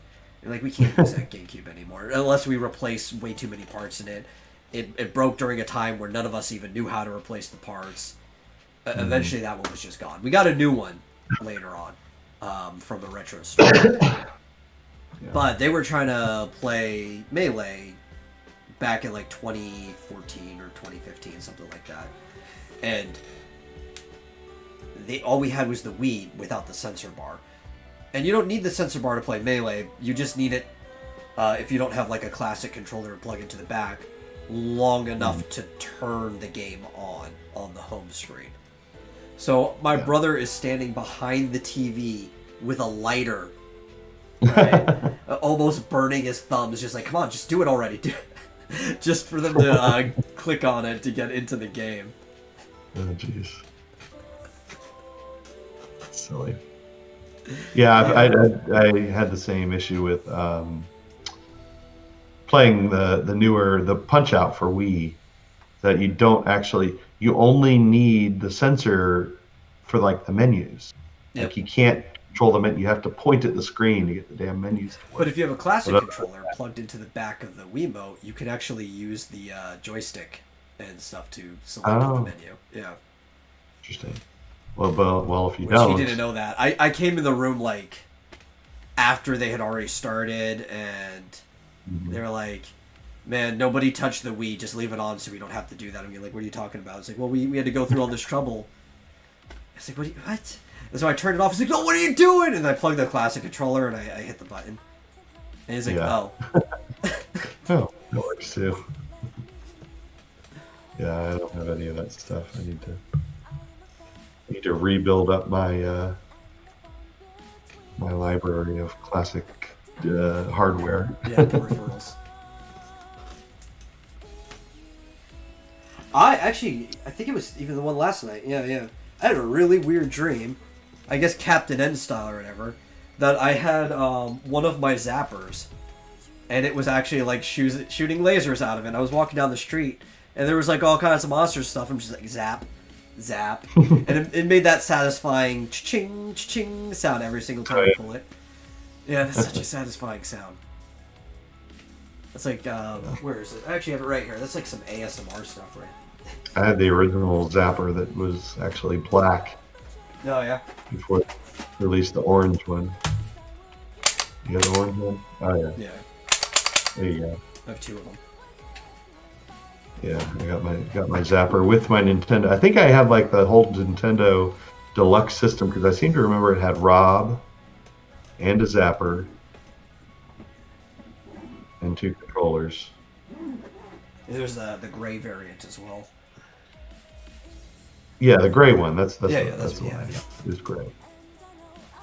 What was weird is you look at Captain Ed, and his original zapper was not the gray one, but it wasn't the orange one either.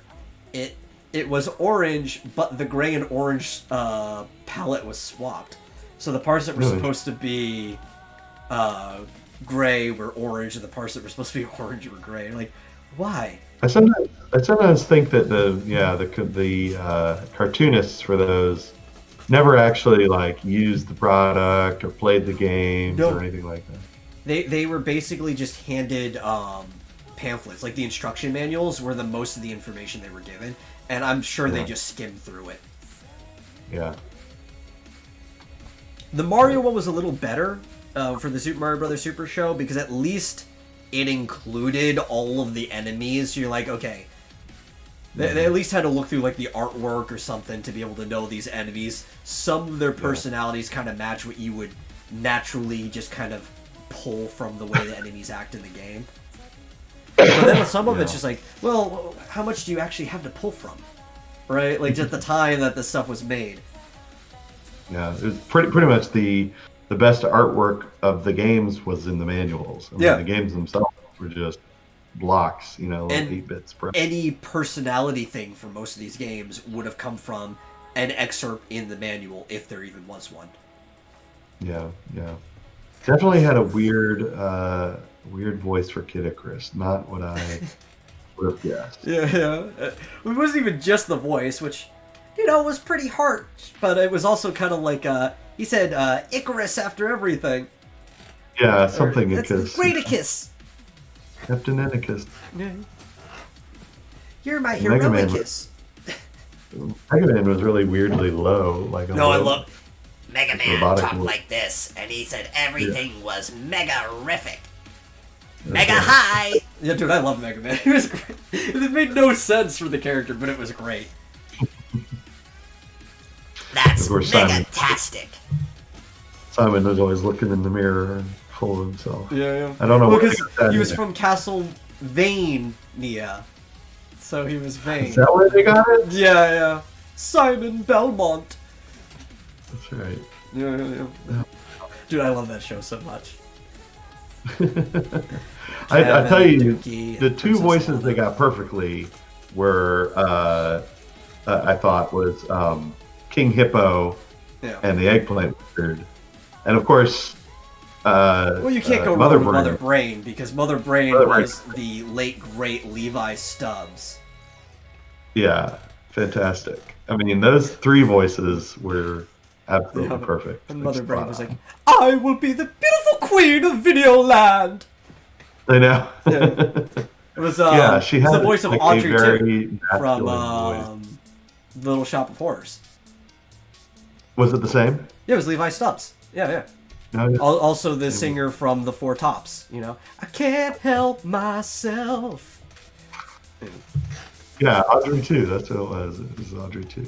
Yeah, Levi Stubbs is great. The Four Tops held the record up from when they started touring all the way to when Levi Stubbs died. Was the last year they toured in 2016. For the band to tour consistently the longest out of any band. Wow. Or any musical group. Yeah. they were still doing it up until Stubbs died. That guy is a talent and a half. That's what he was. Yeah, I tell you, that show. I think the bad guys were really stole that show. I've talked about this on the podcast many times before too, but there's things about that show that just don't work because they haven't played it. So, Kev is Captain N, the game master, right?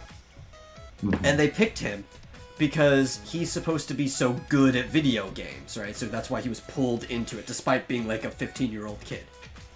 Though if you're going to find anybody who's a game master at that time, it probably was going to be a 15-year-old kid.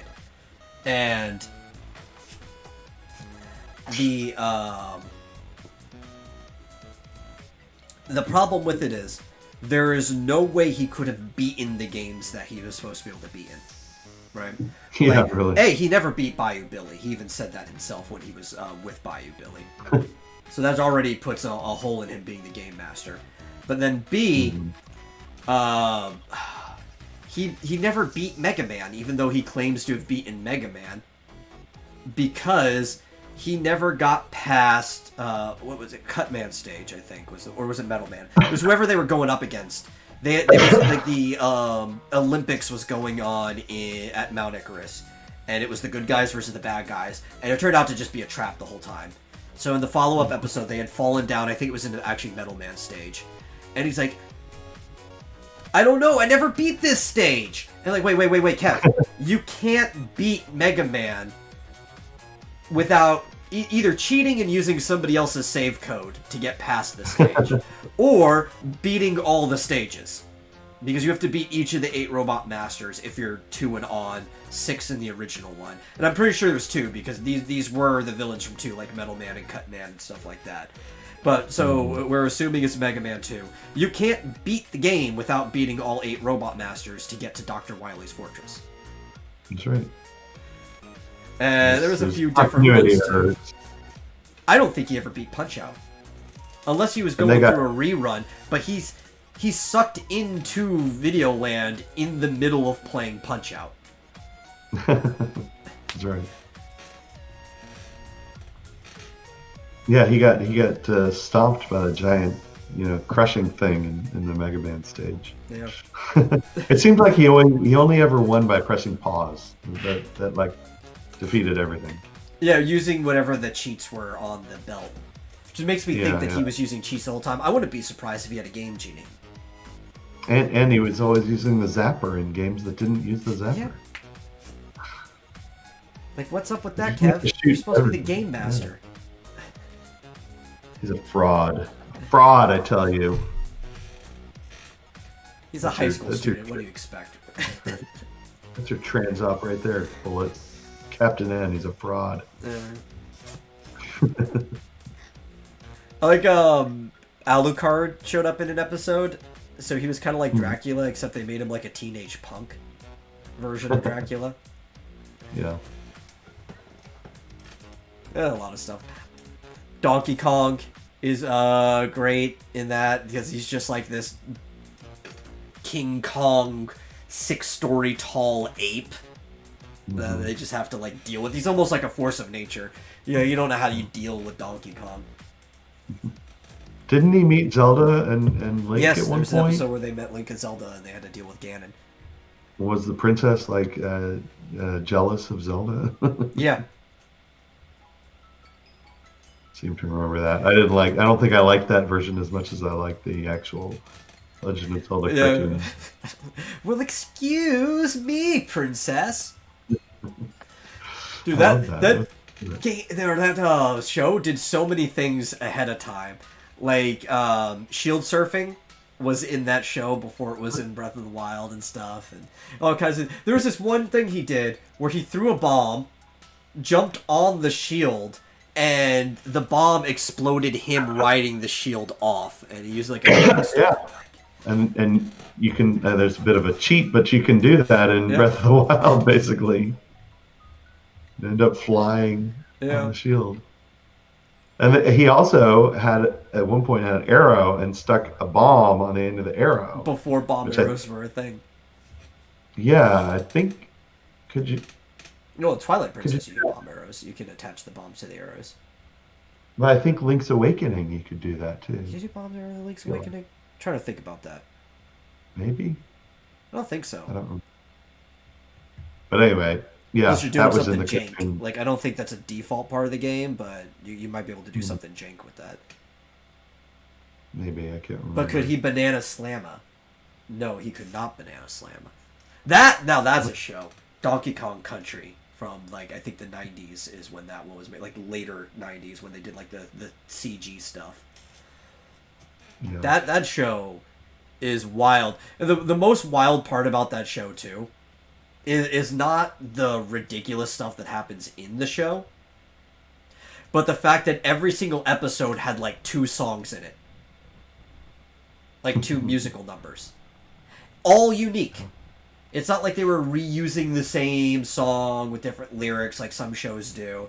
Like, whoever worked on that show had to make 2 unique musical numbers for every single episode. This is a Donkey Kong cartoon show? No, not well, yeah, not a cartoon. Animation, yes. It was all computer graphics, like 3D models.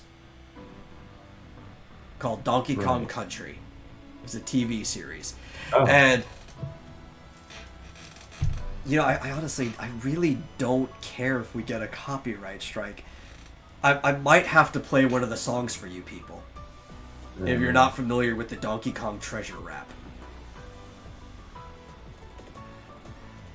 Well, there's the. I might just tell you to look the it up. theme music composer is Pure West.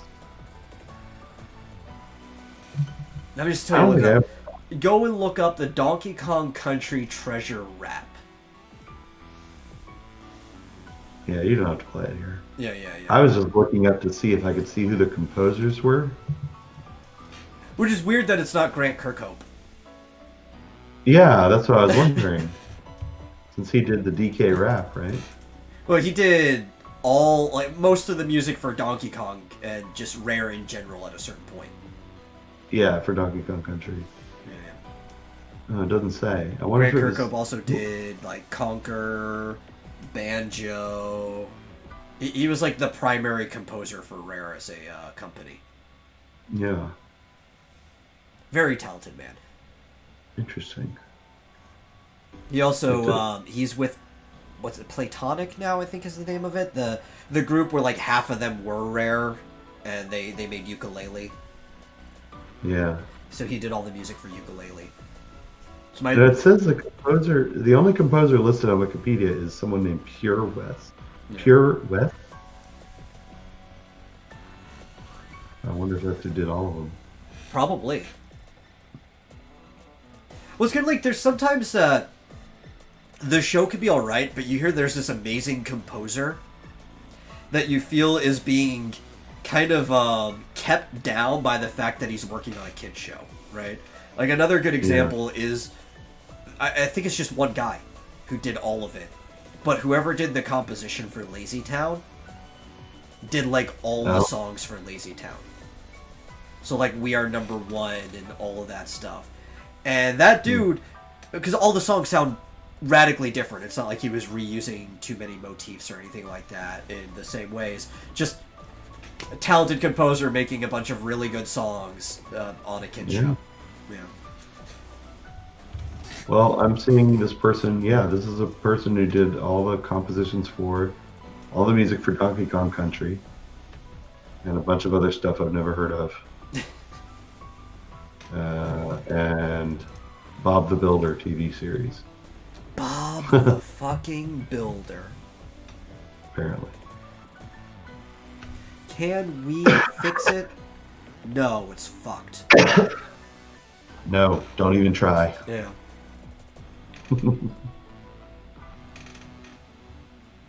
Yeah, It's probably the Nintendo same has a lot studio. of. I could see the same studio from Donkey Kong Country probably dig Bob the Builder. Now I'm looking at it. Nintendo has a lot of good composers for their games too. Interesting. But that show's a trip and a half. Like, which this is actually how it does kind of work with apes, because apes have like a coned skull, right? They don't. It's not round like ours. Frickin' Donkey Kong, apparently Samson-esque, all of his power comes from his hair. Really? But like he's got hair all over his body. So wouldn't you have to like shave him completely bald for him to lose all of his power? But no, apparently just the top of his head, that's all that matters. And they shave it off, and you know, he does kind of have like a cowlick at the top, but it reveals that his head goes all the way up there. It's not just hair like an actual ape does. Oh, it was actually a spell. Okay, but yeah, they shaved his head, and he the spell made him lose his strength. And he's just walking around without hair on the top of his head for like the rest of the episode. But only the top of his head. It's not like they shaved him completely bald. Yeah, I have to admit I never saw that show. It's a weird show. Very weird. But the only thing that matters to Donkey Kong is that he keeps wanting to go on dates with Candy. No, really? Yeah. That's like his main character point is that he is trying to get to go out with Candy. We're assuming there's probably some mad ape stuff that happens afterwards, but like it's meant for kids, so they can't ever say any of that shit. Mm-hmm. And he's just always trying to get her to go out with him. And there's this other ape who I don't even think exists in the game. He's kind of got like this butler design to him, mustache and everything. And he's like nefarious. He's constantly working with K. Rool and stuff because he's also trying to go out with Candy. In almost like this like Bluto and Popeye, Bluster, that's his name. This kind of like Bluto and Popeye type of way. Except Bluto, you kind of get why Olive Oil might be interested in the guy, because aside from like the dickish things that he does, he's still kind of a hard-working sailor. So he and Popeye aren't really like class-wise, talent-wise, or anything that far apart from each other. It's just Popeye usually ends up winning because at the end of the day, he's a nicer guy who respects people, so they're trying to teach you good values. This guy, on the other hand, is like this slimy, skeevy asshole that's got nothing good going on with him. So he never ends up winning out, but you're wondering, like, how is this even a problem for Donkey Kong? At all. Like, no child would even be able to believe that this is a problem. What, that Candy wouldn't be attracted to him at all? Yeah, like, at all. And for the most part, she's not, but some of the plots of the episode still kind of set it up as if that's the problem. Yeah. Well, now GMT has shaved Donkey Kong in her imagination. Let's replace that with Donkey Kong and Candy getting it on. Yeah. You get it all like Donkey Kong. Shave your Kong for the ladies. I always have a problem with the Kongs in general, because Kong just means ape, or actually it means monkey because it comes from the Chinese word for it. It just means monkey. Oh. So it could just be a last name for all of them. It's like I'm this monkey, I'm that monkey, but all of their last names are Kongs. Mm-hmm. So like, are Donkey Kong and Candy Kong related? Popeye uses performance-enhancing garnishes. Yeah. Uh-oh, are we buffering? Or I don't know. I'm green on my end. Okay, let's be this on my end. Yeah, yeah. So wait, Buck says his character model is the same as Funky's, only he has a bad comb over, darker fur, a mustache, and is the owner of the barrel factory and is Candy's boss. Yeah, yeah. Wow. So she's got a harassment lawsuit on her hands. It sounds like. Yeah, possibly. I mean, Kong like, does mean king in some languages, but in the Asiatic languages, like say Chinese and Japanese, the root for Kong actually comes from the word for monkey. It's actually where you also get like the Monkey King Sun Wukong.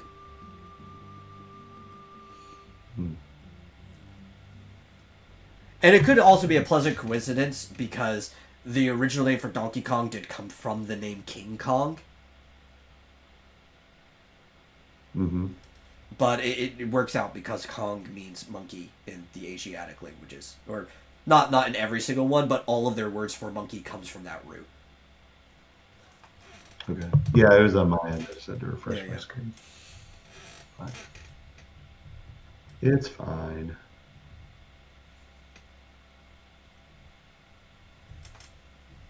Popeye uses performance-enhancing garnishes. Well, spinach isn't really a garnish. Yeah, it's not a garnish. It's a side item. Oh, it can't even be a main item. It's a member of the cabbage family. You know what's actually funny?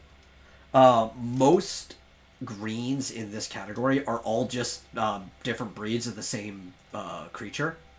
Like spinach, cabbage, lettuce, broccoli, cauliflower. They're all just variants of the wild cabbage. Mm-hmm. GMT, like in some parts of the world, there are movies called Kong Kong. What could be called Kong King? Yeah. They translated it the other way around. I think so. Especially say the Japanese, which love their giant monsters specifically. I think they use O with like the line over it, like O Kong, which they've got two main words for the word king is O and Kai, and Kai usually is used more in like a noun form, not like a proper noun. So like the emperor would have O before his name. Mm-hmm. And so I think they called him O Kong. King Kong the Ping Pong. But I'm not sure of that. I could be wrong. I haven't looked into it in a while. I could very easily be wrong on that. Yeah, I have no problem with spinach. Oh, I love spinach. Even if it's performance enhancing. I actually prefer like raw spinach. Not necessarily the canned stuff, but like if you go to the store and you get like a batch of raw spinach. On most things that you would put lettuce. So like a hamburger, I'll just put spinach on the hamburger and stuff like that. Yeah, good stuff.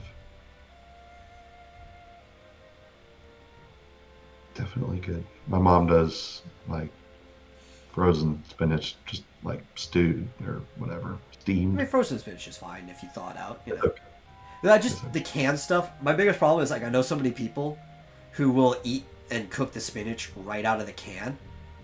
With like the juices and stuff, is like you're supposed to pop a hole in it, put it upside down, and let it drain for a while till it dries out before you do stuff. But they'll just like take it right out of the can, right into the pot, throw some butter in it, cook it, and eat it like that.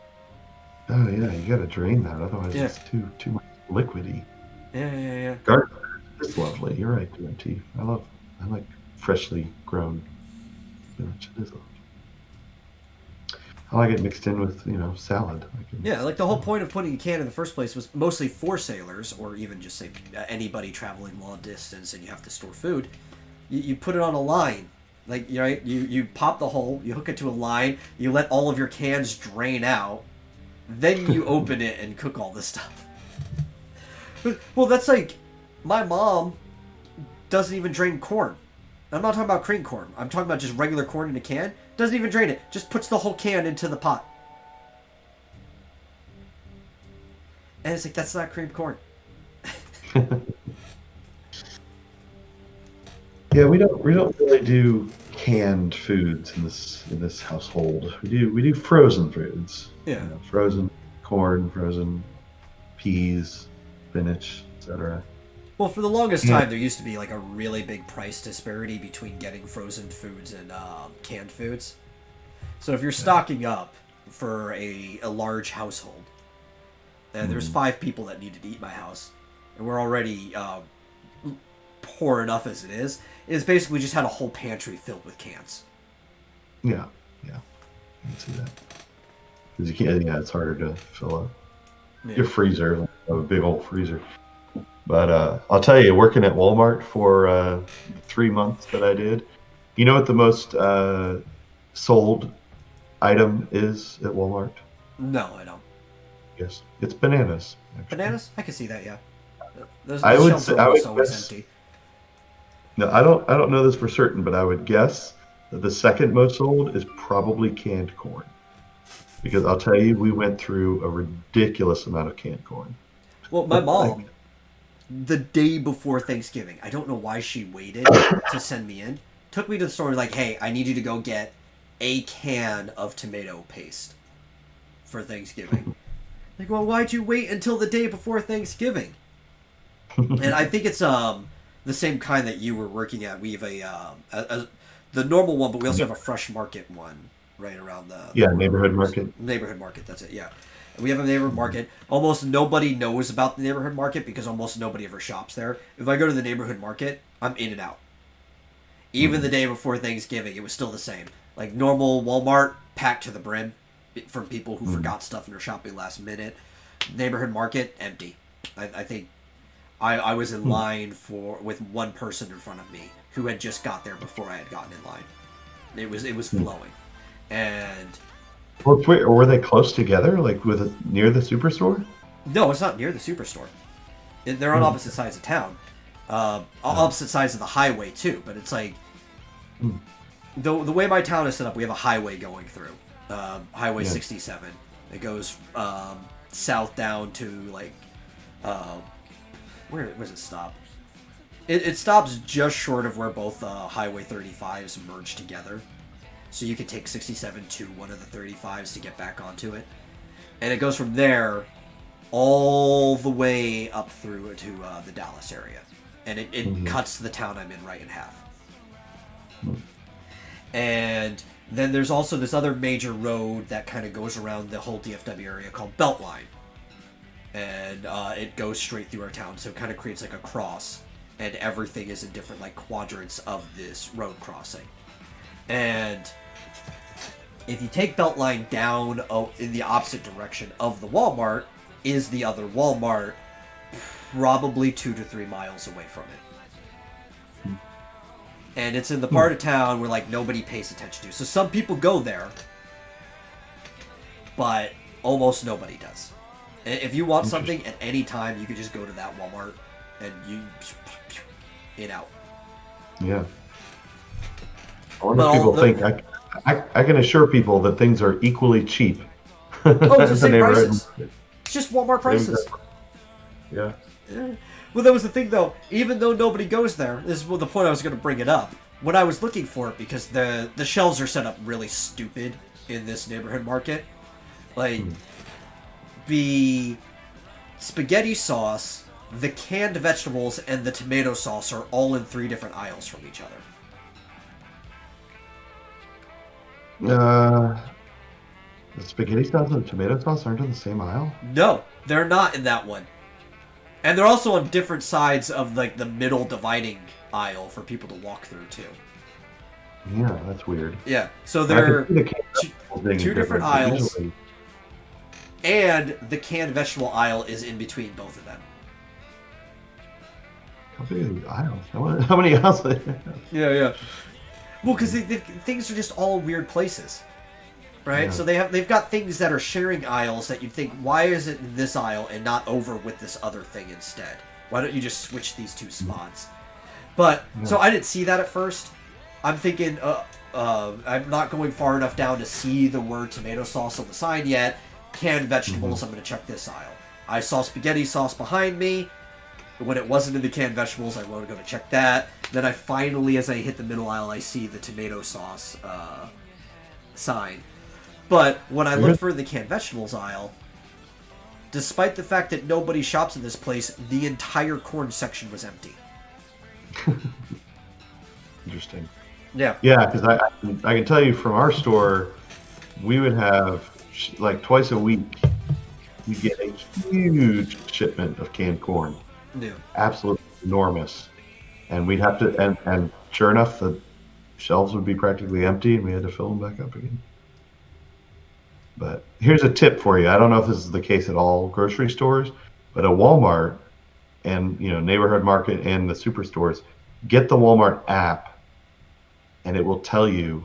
It will, when you go into the store, it will recognize what store you're in, and you type in what you need, and it'll tell you exactly what aisle it's on. Yeah.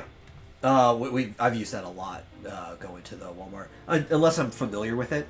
This one I'm less familiar with because nobody shops there. I didn't even start shopping there until recently. I usually just go over to the Walmart Supercenter. So that one I know where everything is. Constantly. Yeah. As someone who worked there, I used it all the time. Whenever somebody asked me where something was, I was like, let me see here. Well, the funny thing is, it out. Sometimes I was in that Walmart more than people that actually worked there because I would just loiter in that Walmart. I even had like friends who worked at it, and I would just like chat with them while they were on their shifts. Yeah. Nobody gave a shit. I don't do that anymore because of all the COVID restrictions and stuff. And I feel like if anybody was ever going to get in trouble for that, this would be the time that somebody would get in trouble for it. But back when the world was sane and healthy, I would just loiter in there. I have, especially a friend who ran the shoe department. I would just hang out with him while he was working and we'd talk. Interestingly, I got COVID before I went to work at Walmart. Yeah. But like because of that, I knew things that were like some of the employees would get asked and they didn't know what it is. Like, oh no, that's like right over there. Yeah. No, I don't. Why do you know that? Well, I'm here all the time. Yeah. I run my errands. I go out during the day and get my exercise, and then I work all night. Yeah. That's how I do it. I actually kind of miss shopping at Walmart at 2 o'clock in the morning. Nobody's there. It's the best time to go, and you meet the most interesting people shopping at Walmart at like 2 o'clock in the morning. Are they open that time? The one I worked at didn't. Closed at 10. Well, the Supercenter over here used to run 24/7 before this whole COVID thing. Oh, okay. Yeah. GMT was going to say toilet roll. No, the correct answer is bananas. I saw that on some trivia show or game show or something like that. Maybe it was a radio show. Someone was asking what's the most popular item at Walmart. And I was like, I know it. It's bananas. I can tell because I was the cashier for a while, and everybody buys bananas. Yeah. It's crazy. Everybody.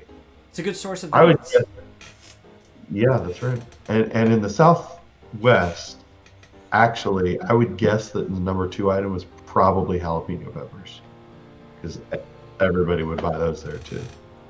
Either that or Roma tomatoes. A lot of people bought Roma. So the people of Walmart thing is real? Yes, absolutely real. There's these other 2 people that you would see all the time. Like this was their daily trip. It was a mother-son combo, and they both needed the rascals with the carts. And they would buy something when they were there. They weren't just loitering, but their like day trip, the thing they would do together, they would hop in their cars and go down to Walmart, and they would talk and do stuff while shopping. And they knew all the employees, and the employees would stop and talk to them too and stuff. The people of Walmart is a very, very real thing. It exists. I had regulars. I had people who were there almost either every day or like every other day. Yeah. I was like, why? Like, weren't you just here yesterday? Like, I didn't actually say that, but yeah. This thing. People are bananas for bananas. I like loitering in stores. It's just something I like to do. Especially malls. You gotta hang out. Kind of a mall. You gotta hang out in the. Yeah. I was gonna say you gotta hang out in the freezer section, and when a hot woman comes by. Oh yeah. It shouldn't allow you in here because you're gonna melt all this stuff. My Blue Heaven. You ever seen that? I don't think so. You never saw that movie? Oh, no. You don't get that reference. No, I don't. It's funny, just hearing that. Like, that's a really good bad pickup line, but. That's right. Yeah. Well, it worked for My Blue Heaven. That was Steve Martin. Oh, and Buck says, like, you also like to ditching people and forcing them to waste hours looking for you. So we used to play this thing called Target Tag, where we would go... I mean, we would go anywhere. It wouldn't just be Target, but because the name rolls off, we named it after Target. We call it Target Tag. And as a group, we would go to a store. Somebody would be it. Sometimes we'd split up in teams, and sometimes it'd be more like hide and seek. Give them a head start. They'd start going to through the store, and I don't know how we never got kicked out of any of these stores, except one time with a different group. I did almost get banned from a mall if we had gotten caught. But we would just run through the stores and play games of like tag and hide and seek and stuff. And one of my friends, especially I would be with him this time, decided, hey, while they're looking for us, let's just go outside and spend enough time walking from one door to the next that they think we left and aren't looking for us by the time we come back in. Which by all means, I'll even admit, is cheating. But that wasn't going to stop us from doing it. I'm writing to Rick, telling him that we need to have a movie night with My Blue Heaven. No, okay. It is a crime against humanity that you have not seen that movie. One time, I was in the North Park Mall in Dallas with a group of friends. And we just drove up there. And I decided, hey, let's play tag in the mall. Really bad mistake, because unlike stores, malls have mall security. Yeah. And they will actually try to tackle you and stuff. And we got chased out of the store. Luckily, none of us got caught. We weren't going to get caught. We were jumping over tables and stuff like that to get out. But they don't have like pictures of us or anything. This was before the like CCTV and stuff got really good. So yeah. I could go back there no problem. But that was a pretty interesting day, all things considered. I was never expecting that mall security was going to be part of our game, whether they intended on it or not. Yeah, it's like it's like the NPCs that you have to avoid. Yeah. I know. Like at first we thought we were going to be chasing each other. No, we drafted some NPCs into our game mechanics. Yeah, that's right. That's right. GMT wants to come to America to go on a human safari to Walmart. Oh yeah, dude. Did you make a bingo card too to see if you could see like the specific ones you're looking for? I bet you could find one that people have made. Yeah. My least favorite people in any shopping center in America are the people I've dubbed slow people, right? Because I don't mind people who move slower than me. I move really fast. But because I move fast, I hate being stuck behind slow people. So somebody who keeps to the side, doesn't take up the whole aisle, lets you pass and stuff, those people are fine. I appreciate those people. It's when you get like a group of people that are all moving really slow. Some of them might be overweight, so they're already taking up more room than they need to anyway. But you'll have like 4 of them shoulder to shoulder taking up the entire aisle and not letting you pass through. And you're just stuck, slowly waiting behind them until you get to an opening to where you'd be like, I'm gone, leave me alone. Yeah. Yes, you were playing like multi-person Pac-Man, multiplayer Pac-Man with mall security as the ghost. Yeah. That's right. I'm actually really surprised I wasn't banned from more places now that I think about it.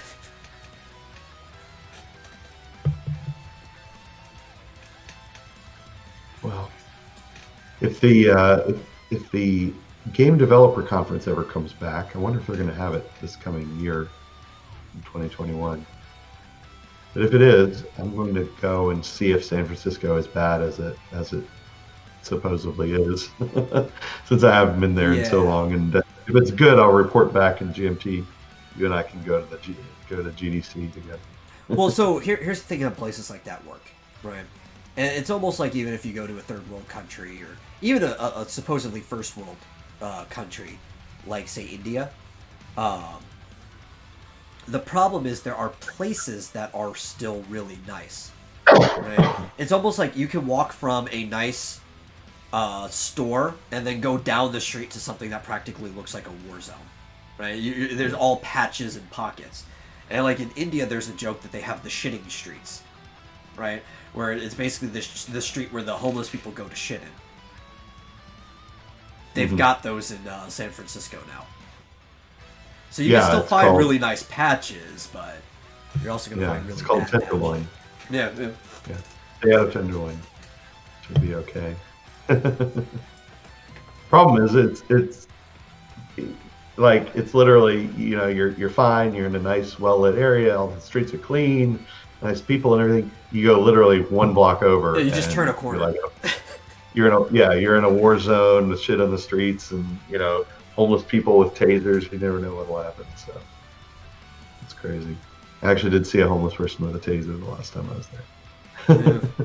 Did you hear that story about the? I think the guy himself was homeless, but I just remember there's a homeless person involved in this situation. There was a dude in San Francisco on a bike with a bow and arrow, and while driving by, shoots somebody. Okay. And then just keeps riding on his bike. And one, that's impressive to shoot a bow and arrow while riding a bike. Like, that is a very... you could easily wipe out trying to do something like that. You have to get like a good balance, make sure your handlebars aren't going to turn when you let go of it. So it's already taking the skill of riding without handlebars. But then also, in the process, grabbing a bow, loading it into an arrow, letting it go, while all of this twisting isn't knocking your balance off, and hitting somebody with it, and then shifting back to riding the bike. Which you're probably not... I mean, you could. You could probably re-grab the handlebars with the bow and arrow, or like just the bow in your hand. You don't have the arrow, obviously, anymore. But most people you think would probably throw the bow back on their shoulder and then grab the handlebar. This is a pretty impressive thing to do. Mm-hmm. That's amazing. Yeah, never wear sandals in a city. I think that has always been the case. Like, even going way back to ancient Rome or Greece or anything like that. Because before automobiles, people had horses in cities. Mm-hmm. So if you're wearing sandals in a city, there's a really good chance that if you're not looking where you're going, you're just going to step in horse shit. Right. GMT, haven't you been to London? I'm sure it's no worse than London. Why would you ever want to leave the safety of Wales to go to London? Is she in Wales? From what I heard, I don't know. Okay. I did not know that. I personally wouldn't want to go to London, just to let you know that. See, that's a good idea. They should incorporate the bow and arrow into a special stage in the Tour de France. They should. There you go. Yeah. Rick, the 1990 version, the version with Steve Martin and Rick Moranis. I would assume that would be the 90 version and not the 50 version. Yeah. Excellent movie.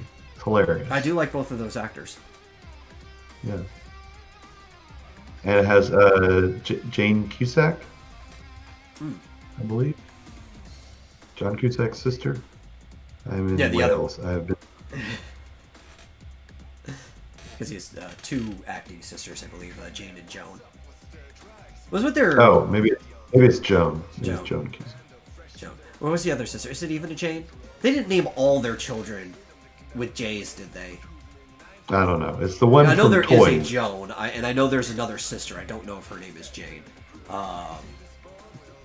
Joan. That's right. It's Joan Cusack, isn't it? Joan Cusack, yeah. Who's a good actress. There's a lot of Cusacks. Anne is the other one. Okay. And there's a Susie. They didn't name all of their children with J's.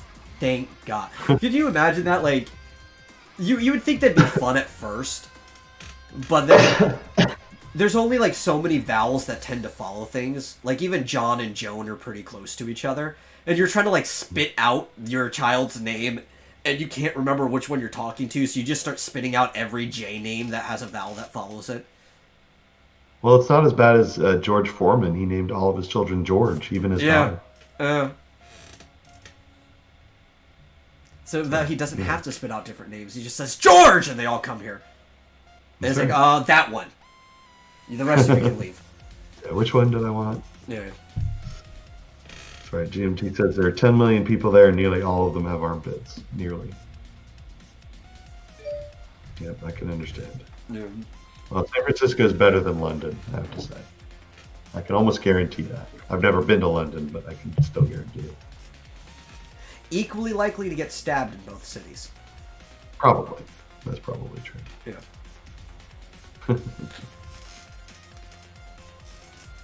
That's okay.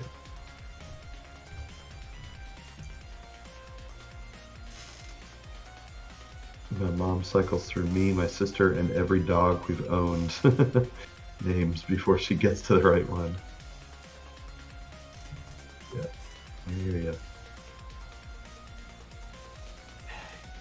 But still no gaming news, huh? Yeah. In the last 2.5 hours, there hasn't been any. Oh, I haven't been gaming looking. news? We have other things to talk about. We were just, on a roll within a conversation. Oh, yeah. Yeah. Just felt a lull coming up. Square Enix made an announcement for permanent work from home policy for most employees in Japan.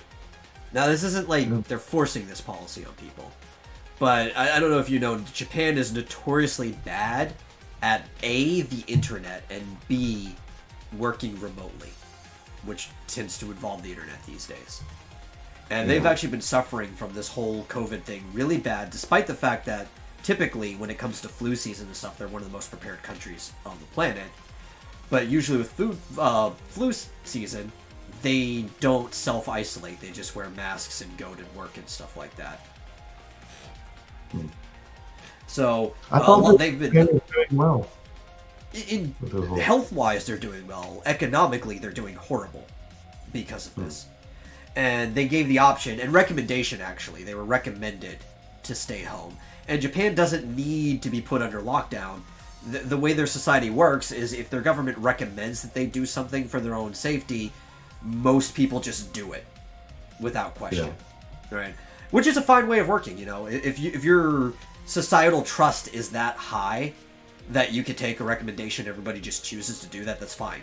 Nobody's freedoms are at line or anything like that. Japan is doing right. I think they're going a little overboard on that recommendation, though, because less and less people are actually going into work and it's hurting their economy. Like, in general, the whole system, food, transit, and everything. But they're not working from home? They're trying. More and more people are pushing for that, but they're not set up. Like, their infrastructure for working from home is shit. A lot of internet in Japan is just awful. They're having to set up new lines and stuff like that.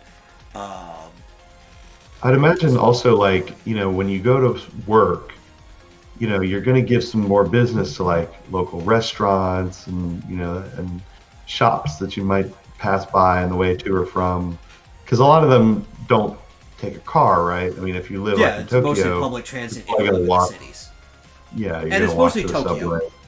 The more rural-ish areas outside on the outskirts and stuff, those are all doing fine. Everything's going in normal. People are attending school and stuff. It's the big cities, which at this point is the bulk of Japan's population. As it is in most places, the big city is always the bulk of the population. But Tokyo specifically... things like really arcades are still a big thing. I'm sure they're arcades are suffering. But yeah, they're not really set up to work from home. I know what it's like. Yeah, they're not really set up to work from home. And even a lot of businesses don't know how to do it. So Square just put out a permanent order where even after this is done, they're just shifting the way their company works, that you can either be designated as a office worker, or the other word they had for it was home-based. So either office-based or home-based worker as of December 1st. And it expects around 80% of its employees to be designated as home base as of December. I imagine that is going to happen. as a developers. difficult. Yeah, but I mean, for creative types, it helps to be in a collaborative It environment, even does. develop. Because like if you have a problem with something, you can just be like, "Hey, Fred, could you take a look at this?" Bring them over and Well, there's also like well, this not big misconception that all like developers or coders and stuff like that are just inherently introverts. And while you do get a disproportionate amount of people who like to spend time with numbers and code being introverts, there are plenty of extroverts in those piles too, and a lot of them tend to work better if every so often they can communicate with somebody and stuff to get this steam out of them that's building up. yeah, and I mean, even if you've got a big development team, it's a collaborative effort, Yeah. and it's not always easy to break things up into real Little discrete sections. sections that different people can do. And I mean, people could do work, like I said, they could be working on their little thing and be like, hey, is this gonna, let me show you what I'm doing, is this gonna work with your Yeah, does this thing? communicate well, or are we just throwing together spaghetti code at this point? Right, Yeah. right. I mean, you kind of need to be physically present a lot of the time. I mean, I know you can Some do it things you could with do with Zoom or voice whatever, call, but but the problem it is just doesn't. because their infrastructure for this is so bad, doing things through a Zoom call isn't an option necessarily. Oh yeah, Especially if you are sending files back and forth at the same time, it's taking up a lot of your bandwidth. yeah. I'm surprised at that. I mean, I know we've talked about how things like Smash Brothers typically isn't a problem in Japan, presumably because they're close together or their network is. I always thought it was because their network within Japan was pretty good. No, no, no. Most things, like online for Super Smash Brothers or just games at all in Japan, isn't common. Japan does most things in person. So if you're going to go play Super Smash Brothers, usually hop on a train and go to the venue to play. That's why arcades are still super popular. If people are going to practice a game, they go down to the arcade and they play against people. Hmm. It's not like this whole internet connectivity thing is mostly for the outside world, for other countries and stuff like that. Yeah, because I mean, Yeah. we're usually so far away from each other around here. In Japan, yeah, all your friends would be in very close proximity. Yeah. Yeah, it's they're having to upgrade it though. Like it's something that has to happen. But this also explains Well, like Nintendo has been very against online stuff for a really long time, even after other people had adopted it, and always pushing for couch co-op. But when you look at the way Japan is structured and everything like that, you kind of understand why it was never a priority for them. yeah, yeah. And like the 3DS and stuff like that had the Street Pass. It worked great in Japan when you go and get on a subway and there's a million other people with a 3DS on them. And around here it was like, yeah, that's why they like partnered with McDonald's to do Street Pass through McDonald's. There's, I think it was AT&T in general. Anything that was set up as the name AT&T Wi-Fi would Right. get the Street Pass, and it was part of the communication with the 3DS. You could have gotten your own router, named it AT&T Wi-Fi, and set up a Street Pass hotspot at your own house. I did not know that. Yeah.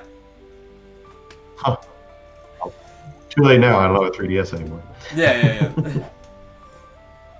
Although I did, since I moved back into my mom's house, I did find my old DSi. I've I got should hook that up again. 3 of them right here. Oh, there you go. Can you ship me one? No, I like all of them. Just have to buy another one. Yeah. It's funny. I was actually surprised when they said they were discontinuing the new 2DS or whatever it was, and I was like, didn't they just come out with that? No, it's several years ago. Yeah. Well, it's funny too because they made the announcement that they were discontinuing the family, but there was like really only one thing that was in production in the family still, other than a couple things that they already had produced and were selling through bundles. But it was like the new 2DS was the only thing you could buy, I think, on its own outside of a bundle. Hmm.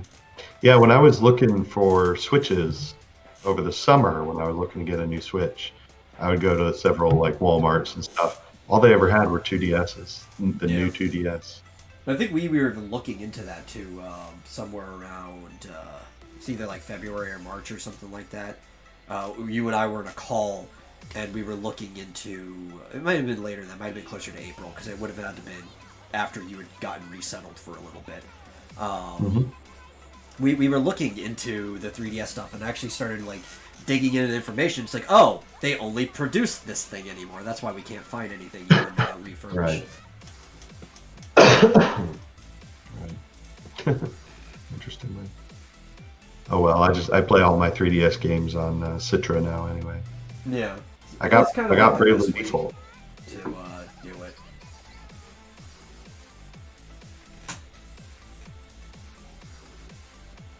I got Bravely Default on Citra.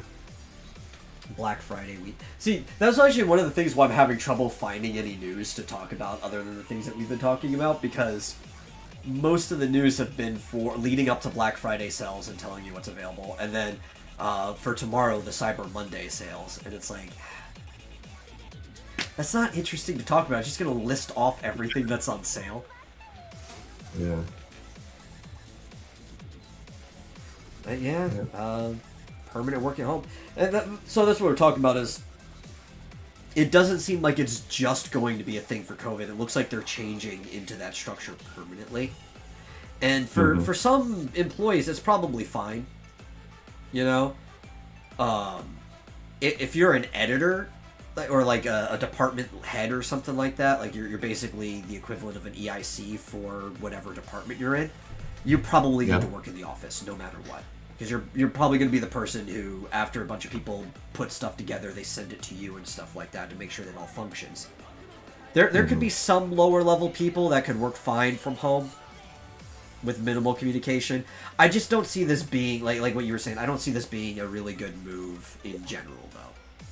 There's too many working pieces that, I don't know. And you're right about that, because I actually am applying to work at a technology company that has basically officially announced across the company, and it's like a nationwide company, it's like 100% work from home. Yeah. But I'm applying to like project manager positions and director positions, and they said, nah, you can't work from home. Yeah, I think that would be the one who'd have to, because you, more than anyone else, you're going to have to communicate with the people beneath you in your department and project. And that's fine, even remotely to some degree. But you're going to have to communicate directly with the other project managers and stuff, and that you're going to have to be in the office for. Yeah. Right. So, I mean, luckily the one big, sort of position that I'm actually still in the running for is in Atlanta, Georgia. So I may be moving to Atlanta. That's not bad. Yeah, no, it's real close from Birmingham. It's only a few hours away. So yeah. If I can get that, I'd be very, very happy. Especially if it's a manager position. Yeah. I'd be happy to go into work because, hey, I already had COVID. I'm done. I'm not scared. But yeah, even companies that are doing massive work from home, some people still have to go into the office. Yep. And I don't think that's ever going to change. Like, people always have this, like, idea of the future. And I think movies have painted a really bad idea of the future, where you have like just apartment buildings of people just working from home.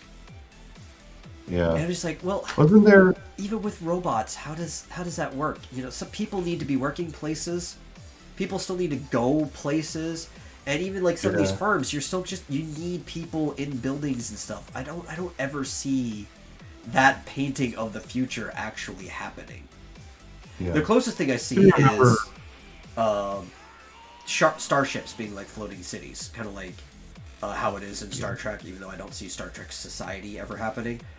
But Mhm. you could probably have some work done in your personal apartment on the starship, but you're still going to have to go to and from places. And I could see floating remote cities of each other in a starship type way. I just don't see anything getting less connected than that. Yeah. So you remember there's an Isaac Asimov novel where people all were very isolated and they all had Oh, I'm robots. sure. I'm trying to remember which one that would be because Isaac wrote a lot of science fiction. He was very prolific in that genre, and a lot of people forget about that. Yeah. Which one would that be? I feel like this was a short story that I was reading. Yeah. I don't know. Fountainhead? Was that about robots? I don't remember. Or was that Ayn Rand? No, Ayn Rand wrote Fountainhead. This Okay. is Isaac. This was an Isaac Asimov. This was a while ago. I think it took place on Mars. Anyway, doesn't matter. Yeah. Yeah, I don't think people can live separately. I tell you, it's rough on children too. Glad my kids are actually able to school. Have been going to school since the beginning of the year. Yeah. Well, so this has always been a problem for people too, even going back, because I know I was talking about this over on Rick's stream recently on my personal criticisms of homeschooling, and part of it is knowing the psychology of people, but another one is just knowing too many homeschoolers of different, variants and stuff like that, different life paths, and it's like it's not that you can't still get a good education, be a well-rounded person from it, but you could also from all the other options that are available. I don't think you're playing the best odds you can play when it comes to socializing a person into society, even with like the co-ops and stuff that are options. And that even comes back to the idea of like it takes a village to raise a child, going back into history. Rich people. That's a Hillary Clinton quote. But it's way older than her, She kind of, what's the word? Appropriated? Yeah, appropriate. Culturally appropriate. Yeah, because that's a really old quote that goes back to like ancient philosophy. And it is true to a degree. I don't think people think about it in the right way, and that's why they are misappropriated, but it is a true quote. Because when it means a village to raise a child, that's talking about socializing somebody into being a well-functioning person within their local society. And rich people were often intolerable people because throughout most of history, rich people were privately tutored and homeschooled, right? Mm-hmm. They did not interact with other people. They didn't even, if you look at the richest people, didn't even interact with other people within like the higher society and stuff until they got older. And they all hated each other. You can read people's personal diaries about people hating each other. Mm-hmm. And even says Common Core. I don't like Common Core either. I wasn't even going to say public school was the best option here. I was actually going to start turning towards private school being the best option in this case. But if homeschooling... The problem is it's still separated from how things used to be, because for most of history, most learning was passed from parent to child, right? Which very much shows like the same thing of what you expect from homeschooling. But it really isn't the case, because most homeschool curriculums still have to meet some bare minimum curriculum that's in parity to the local public schools. Now, there's some things that you can like choose to like, I guess like a toggle switch, like you don't have to learn this thing and instead you're going to spend time on this thing instead. But you still have to find some type of appropriate curriculum to meet. So in that regard, there really isn't too much difference between home and public in curriculum. And if you're going to have to meet the same curriculum anyway, you might as well go to a private school where you're paying for what is probably a better education, because people are paid to a higher level and they're more invested in their job in general in a private school. And you're still getting the same level of socialization as other people.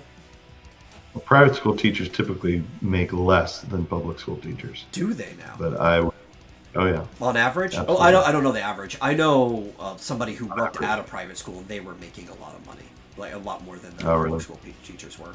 It might also vary from state to state too, and teachers' unions and what they do to things. I know teacher unions are one of the worst unions in this entire country. Oh yeah, because typically private school teachers aren't in a union, and Yeah. yeah. But I mean, they're in a much better environment. Typically, the parents care a lot more about Yeah. their education, and I'd agree. In a private school, you're going to get a better education. I Yeah. look at public schools as government education the same way I look at like government cheese. You know, you're not going to get the best. You're not going to get the best product when it's a handout from the government. So, I don't know. I I went would, to a private school and I don't know geography for nothing. Well, that goes back to my original statement. So, when it comes to schooling too, it's really just you're playing an odd system no matter what you're going with. And my argument is on basically statistics as well, on what odds you're playing the best. Because for the most part, you have to hit the same curriculum no matter what. I mean, I know people equally from all three of the major options, public, private, and home, who don't know shit about anything. And it didn't matter which one you put them in, they probably weren't ever going to learn much. mm-hmm. Yeah, I mean, I'm definitely biased because I went to a private school in Wisconsin that won the state decathlon every year I was there. So, and definitely had the highest percentage of students going to Ivy League and top 20 university. Yeah. And at the end of the day, it's parent investment. So like the few homeschoolers I know that actually got a really good education is usually because their parents were involved in some type of academic career and were very personally invested in their education, made sure they learned a lot of stuff. While most of the ones I know are because they were just Christians who didn't want people in public school because they didn't want their children learning about evolution and stuff like that. So they actually still had the same amount of minimum investment. So at the end of the day, it's always going to be parent investment that matters. And that has to do with any field of raising a child, is parent investment matters. I think everybody needs to know that is the number one thing that makes a difference in any child's life for growth and education is parent investment. I've been singing a song. Oh, I'm not. I don't know the song, so I didn't pick up on the reference. Oh, you don't? No. I thought he was actually talking about his real life for a second. No. He's saying, don't know much about history. Don't know much biology. Yeah. I don't know if I've even heard that song before. You never heard that song? Yeah, I don't recognize the lyrics. I seriously don't know the subjects. Oh, okay. It was like me. My dad was very active in my early education, and I went through all my education was public school, right? And I learned more through personal investment because my dad instilled that kind of like value of personal growth and going out of your way to find things out. So I learned more outside of school than I ever did in school.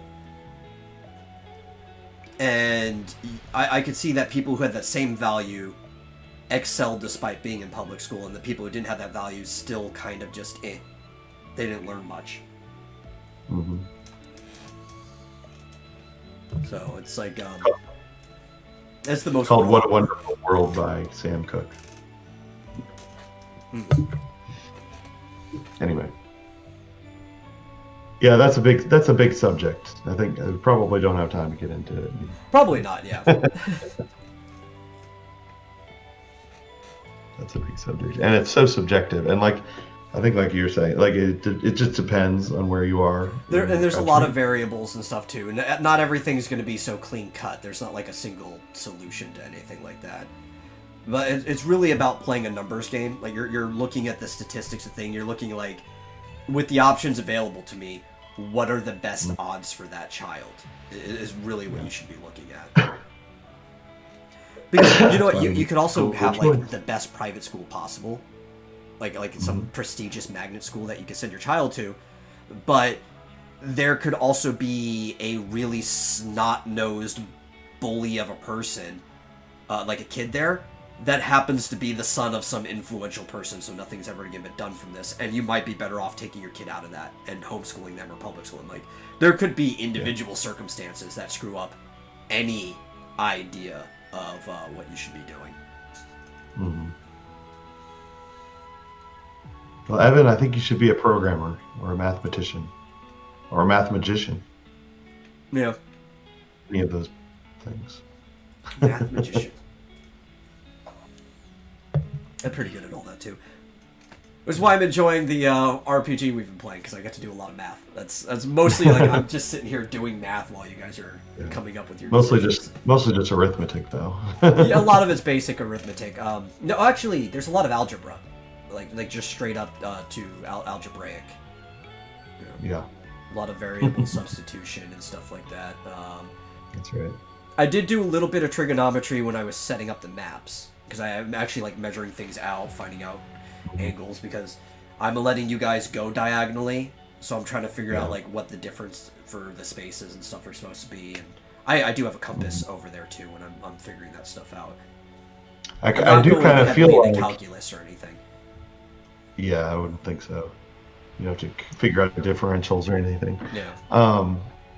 Oh, you're good at cryptography as well. I know an actual cryptographer, I guess. I don't think she is a professional cryptographer. I don't know if that's I guess that is such a thing. But a definite hobbyist person who actually has worked on cryptographic puzzles with the FBI, that sort of thing. But anyway, let me know if you'd like me to introduce you. She's also a terrible person who I despise. But, but anyway, that's beside the point. Yeah. Cryptography is interesting. What was I going to say? Oh, just playing this game makes me think I should get my hands on our code base for our character creator app and adapt it. I think it would actually be better. Yeah. I think it could be adapted to this to Final Fantasy, and it might actually be better for the GM than for the player. Than using Google Drive, because I use Google Drive by default because I could share the file between just the player and me, and as they update it, I can see it too, and vice versa. But it does take up a lot of tabs on my screen. Like, you guys only have to worry about your character sheet. I have like the whole party sheet up, and then I have like a tab for my DM notes and all that stuff. And because I'm thinking about all the stuff. Like when I raised to level 2, I was thinking about all the different things that I had to change throughout that spreadsheet, and it would have been nice if it had just happened automatically. Well, so you can try using it in game. There is a character sheet in Roll20 for this rule set. There's an Final Fantasy RPG 3rd edition character sheet in there. My problem is when I tried using it, there were 2 problems that I had. One, some things were not adding up right, the way the system says it should add up versus how the character sheet in Roll20 used it. And like I double checked, I pulled out a calculator, I checked the math multiple times, and like those 2 things aren't adding up the way that the system says they should. And it's probably because they're missing an error. Like, I think accuracy was too low because it wasn't considering the accuracy from your skill that you're supposed to have and stuff like that. Because the skill for your weapon gives you an accuracy bonus as well. There's a few things that didn't add up, and I couldn't figure out how to make the macros work. And that might just be me not being able to make something work in Roll20. But I was trying to set up a macro to where if you clicked on it, it would do the roll for you immediately in the chat with whatever like your weapon thing is. And I couldn't figure out how to make it go to that character strength stat and do the macro and everything. And that might just be not, like I said, I might not know how to do the macros in Roll20. Just need to look it up. But it made me just want to only use Roll20 for a map and dice logger and not worry about it because it was taking too much work for me to get everything to work out. Yeah. I think the dice roller though is a little janky. Yeah. I'm not I think it just doesn't like Rick for the most part. I guess. Yeah. But like to a level that just seems unbelievable. Where I'm like, there's some bug or something going on. Because my rolls have been fine in general. You don't see like half of my rolls because I'm doing GM rolls, but most of them have been fine. I got a 1 once as well. So Sure. it's like, yeah. But I mean, there's literally a 1% chance Of getting that any roll Rick gets be it. a 1 or 100, and yet Rick has rolled like 5 or 600s. I'm like, there's no freaking way. And No way. and a couple other people rolled hundreds, but they've only rolled hundreds for the most part when it's directed in helping Rick. Right. Yeah, which is why true. it's like I don't know if it's a system or some type of like universal thing of where it doesn't like Rick. The Cosmos just hates Rick. I think. Yeah.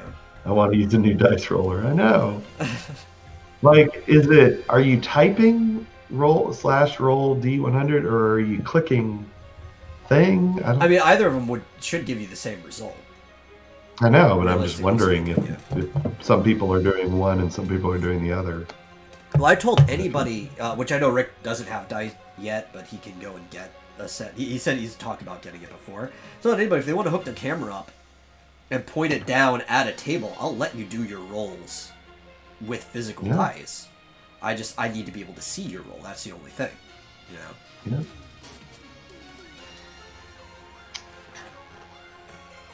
Well, I mean, or there are dice rollers online where you're sharing your screen. Dice logger and stuff like that too. And Yeah, I don't know. 41. I was trying to remember what was the one that we used on Chester's stream. I don't think we used the Roll20 one. We used a different one. But I don't know. I know when we were doing the improv stuff, He's we were typing. using dicelogger.com. Dice Logger? Yeah, I think it's like dice-logger.com. Which is funny, they started using that. It used to be roll20.com, which would get confused with roll20.net, so a lot of people were going to that dice logger instead of the roll20. And I think roll20.com might still take you to that same site, but it's a dice logger. And I can double check, let me see. Yeah, there was a dice roller that we used with Chester's stream that seemed really good and seemed genuinely random. Yeah. Okay, there's no dash. It's just dicelogger, one word. But if you type in roll20.com, it actually still brings you to dicelogger.com. Roll20.com as opposed to .net. Yeah. There you go. I think that's how I found that dicelogger in the first place, too, because I accidentally typed in roll20.com instead of roll20.net.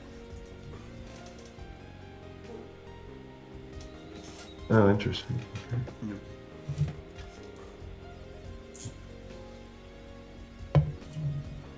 Okay. 80, 57, 73, 79, 18. I'm rolling a D100. Oh, I got 100. Yeah. Definitely possible. For a if you want to do a D100 in real life, you'd use a D10, right? You use 2 T10s. Right. But one of them has to be the ones, and one of them has to be the 0. It's space, or the 10 space, one of them has whatever to you be call it. tens. Yeah. You can either roll 1 twice and be like, the first one's the 10s, the second's the 1. The second time you roll it. Or you can have 2 different color ones and name like one of the colors going to be the 10. Or you could do what a lot of people do, like my set, where I literally have a 10-sided die that has the 10s placements. So I can roll both of these at the same time. And one is the 1s and one's the 10s, so I always know what's supposed to be what. Is there a 0 on there? Yeah, there's zeros on the 10s. And there's a 0-0. Where is it? So this is supposed to be the zeros placement. So if you and roll because 0, you can't 0. roll a 0, so if you get 0-0 and then you get A the 0. 0 on this one, that's supposed to be That's 100. 100. Yeah. Okay. Which is bad, of course. Share the link. It's Well, the one that you suggested was Just type in roll20.com or dicelogger.com, and that's just a very simple dice logger. Yeah, I'll just put Yeah, and Travis's luck seems to be pretty normal for him. Like even when he was using like it's getting the same results from when he was using normal die. Mm-hmm. And you know what? I think some people also have a bias against when a machine does it versus seeing it physically, even when machines are programmed well. Because when Travis rolled his own die for a D&D game, he happened to have good luck at the time that he rolled it and had all good stats for his character. But when he rolled it using an app on my brother's phone at first, it was bad luck and he had like stats for his character, which then creates the machine bias that he doesn't want to use an app if he can just roll with his hand. And I understand that a lot of people have machine bias. Confirmation bias. Yeah. And sometimes you could have a shitty app. Like, that is possible. It could be programmed bad and it just favors high or low rolls. But if somebody made a good app and other people have an okay experience, that was just the probability of the time that you happened to use it. Yeah. Because my rolls were all good when I used the same exact app. Except for one. I had, like, one bad roll. And typically you end up with one bad roll. You have, like, a throwaway stat when you're playing D&D. Yeah, sure. Yeah. That's I don't know. That's It usually just, the it odds. seems, Yeah. like lately, it seems to be better. It seems to be fine. I mean, seemingly pretty random. Yeah, it I was think we just got like weird. 100 or something in the last session. It was just that there was like 4 or 5 in the session before that. Yeah, the one before was like, wait a second, this is like statistics, like not impossible, but so improbable Yeah, that because it's even harder than getting a 20 over and over because that's only a 5% chance with each roll. Yeah. Oh, like a D20? Yeah. If you're doing a D20? Yeah, but if you're doing a D100 and you're getting multiple 100s, it's like, whoa. Something's Oh, wacky. Dillard shows up just for us to end the show because it's time to... That's right. Hey, Dillard, how you doing? I don't care. Whatever. Yeah. You're late. I'm doing just fine. How are you? We're doing good. Good, how are you? What are you guys doing tonight? Are you guys all done for the day? Well, We're yeah, done. it's 9 o'clock. This is when the show ends. No, I'm talking about your real lives. What's Oh, going on well. after this? I'm probably going to go work on back to stuff. playing more Final Fantasy because I didn't get to play as much as I wanted to earlier. Oh, that's fun. What about you, Metal? I'm probably just going to work on stuff. Oh my god. Yeah. But I mean, we can talk. It'll be a live stream. We can talk while I'm doing that. I'll fucking be there. Yeah. You want me to send you a link so we can? Yeah, I'm gonna go get a soda. I gotta work on stuff too. All right. Well, let me go have a cigarette and then we can do it. And I guess that's a good time to end the stream. Thanks everybody for coming. We'll see you next time on the Vomitorium. Yeah. Take it easy. Vomitorium party going. Yeah. Yeah, exactly. We'll have the after show. The after show. Yeah. Thanks. Bye.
Mm-hmm.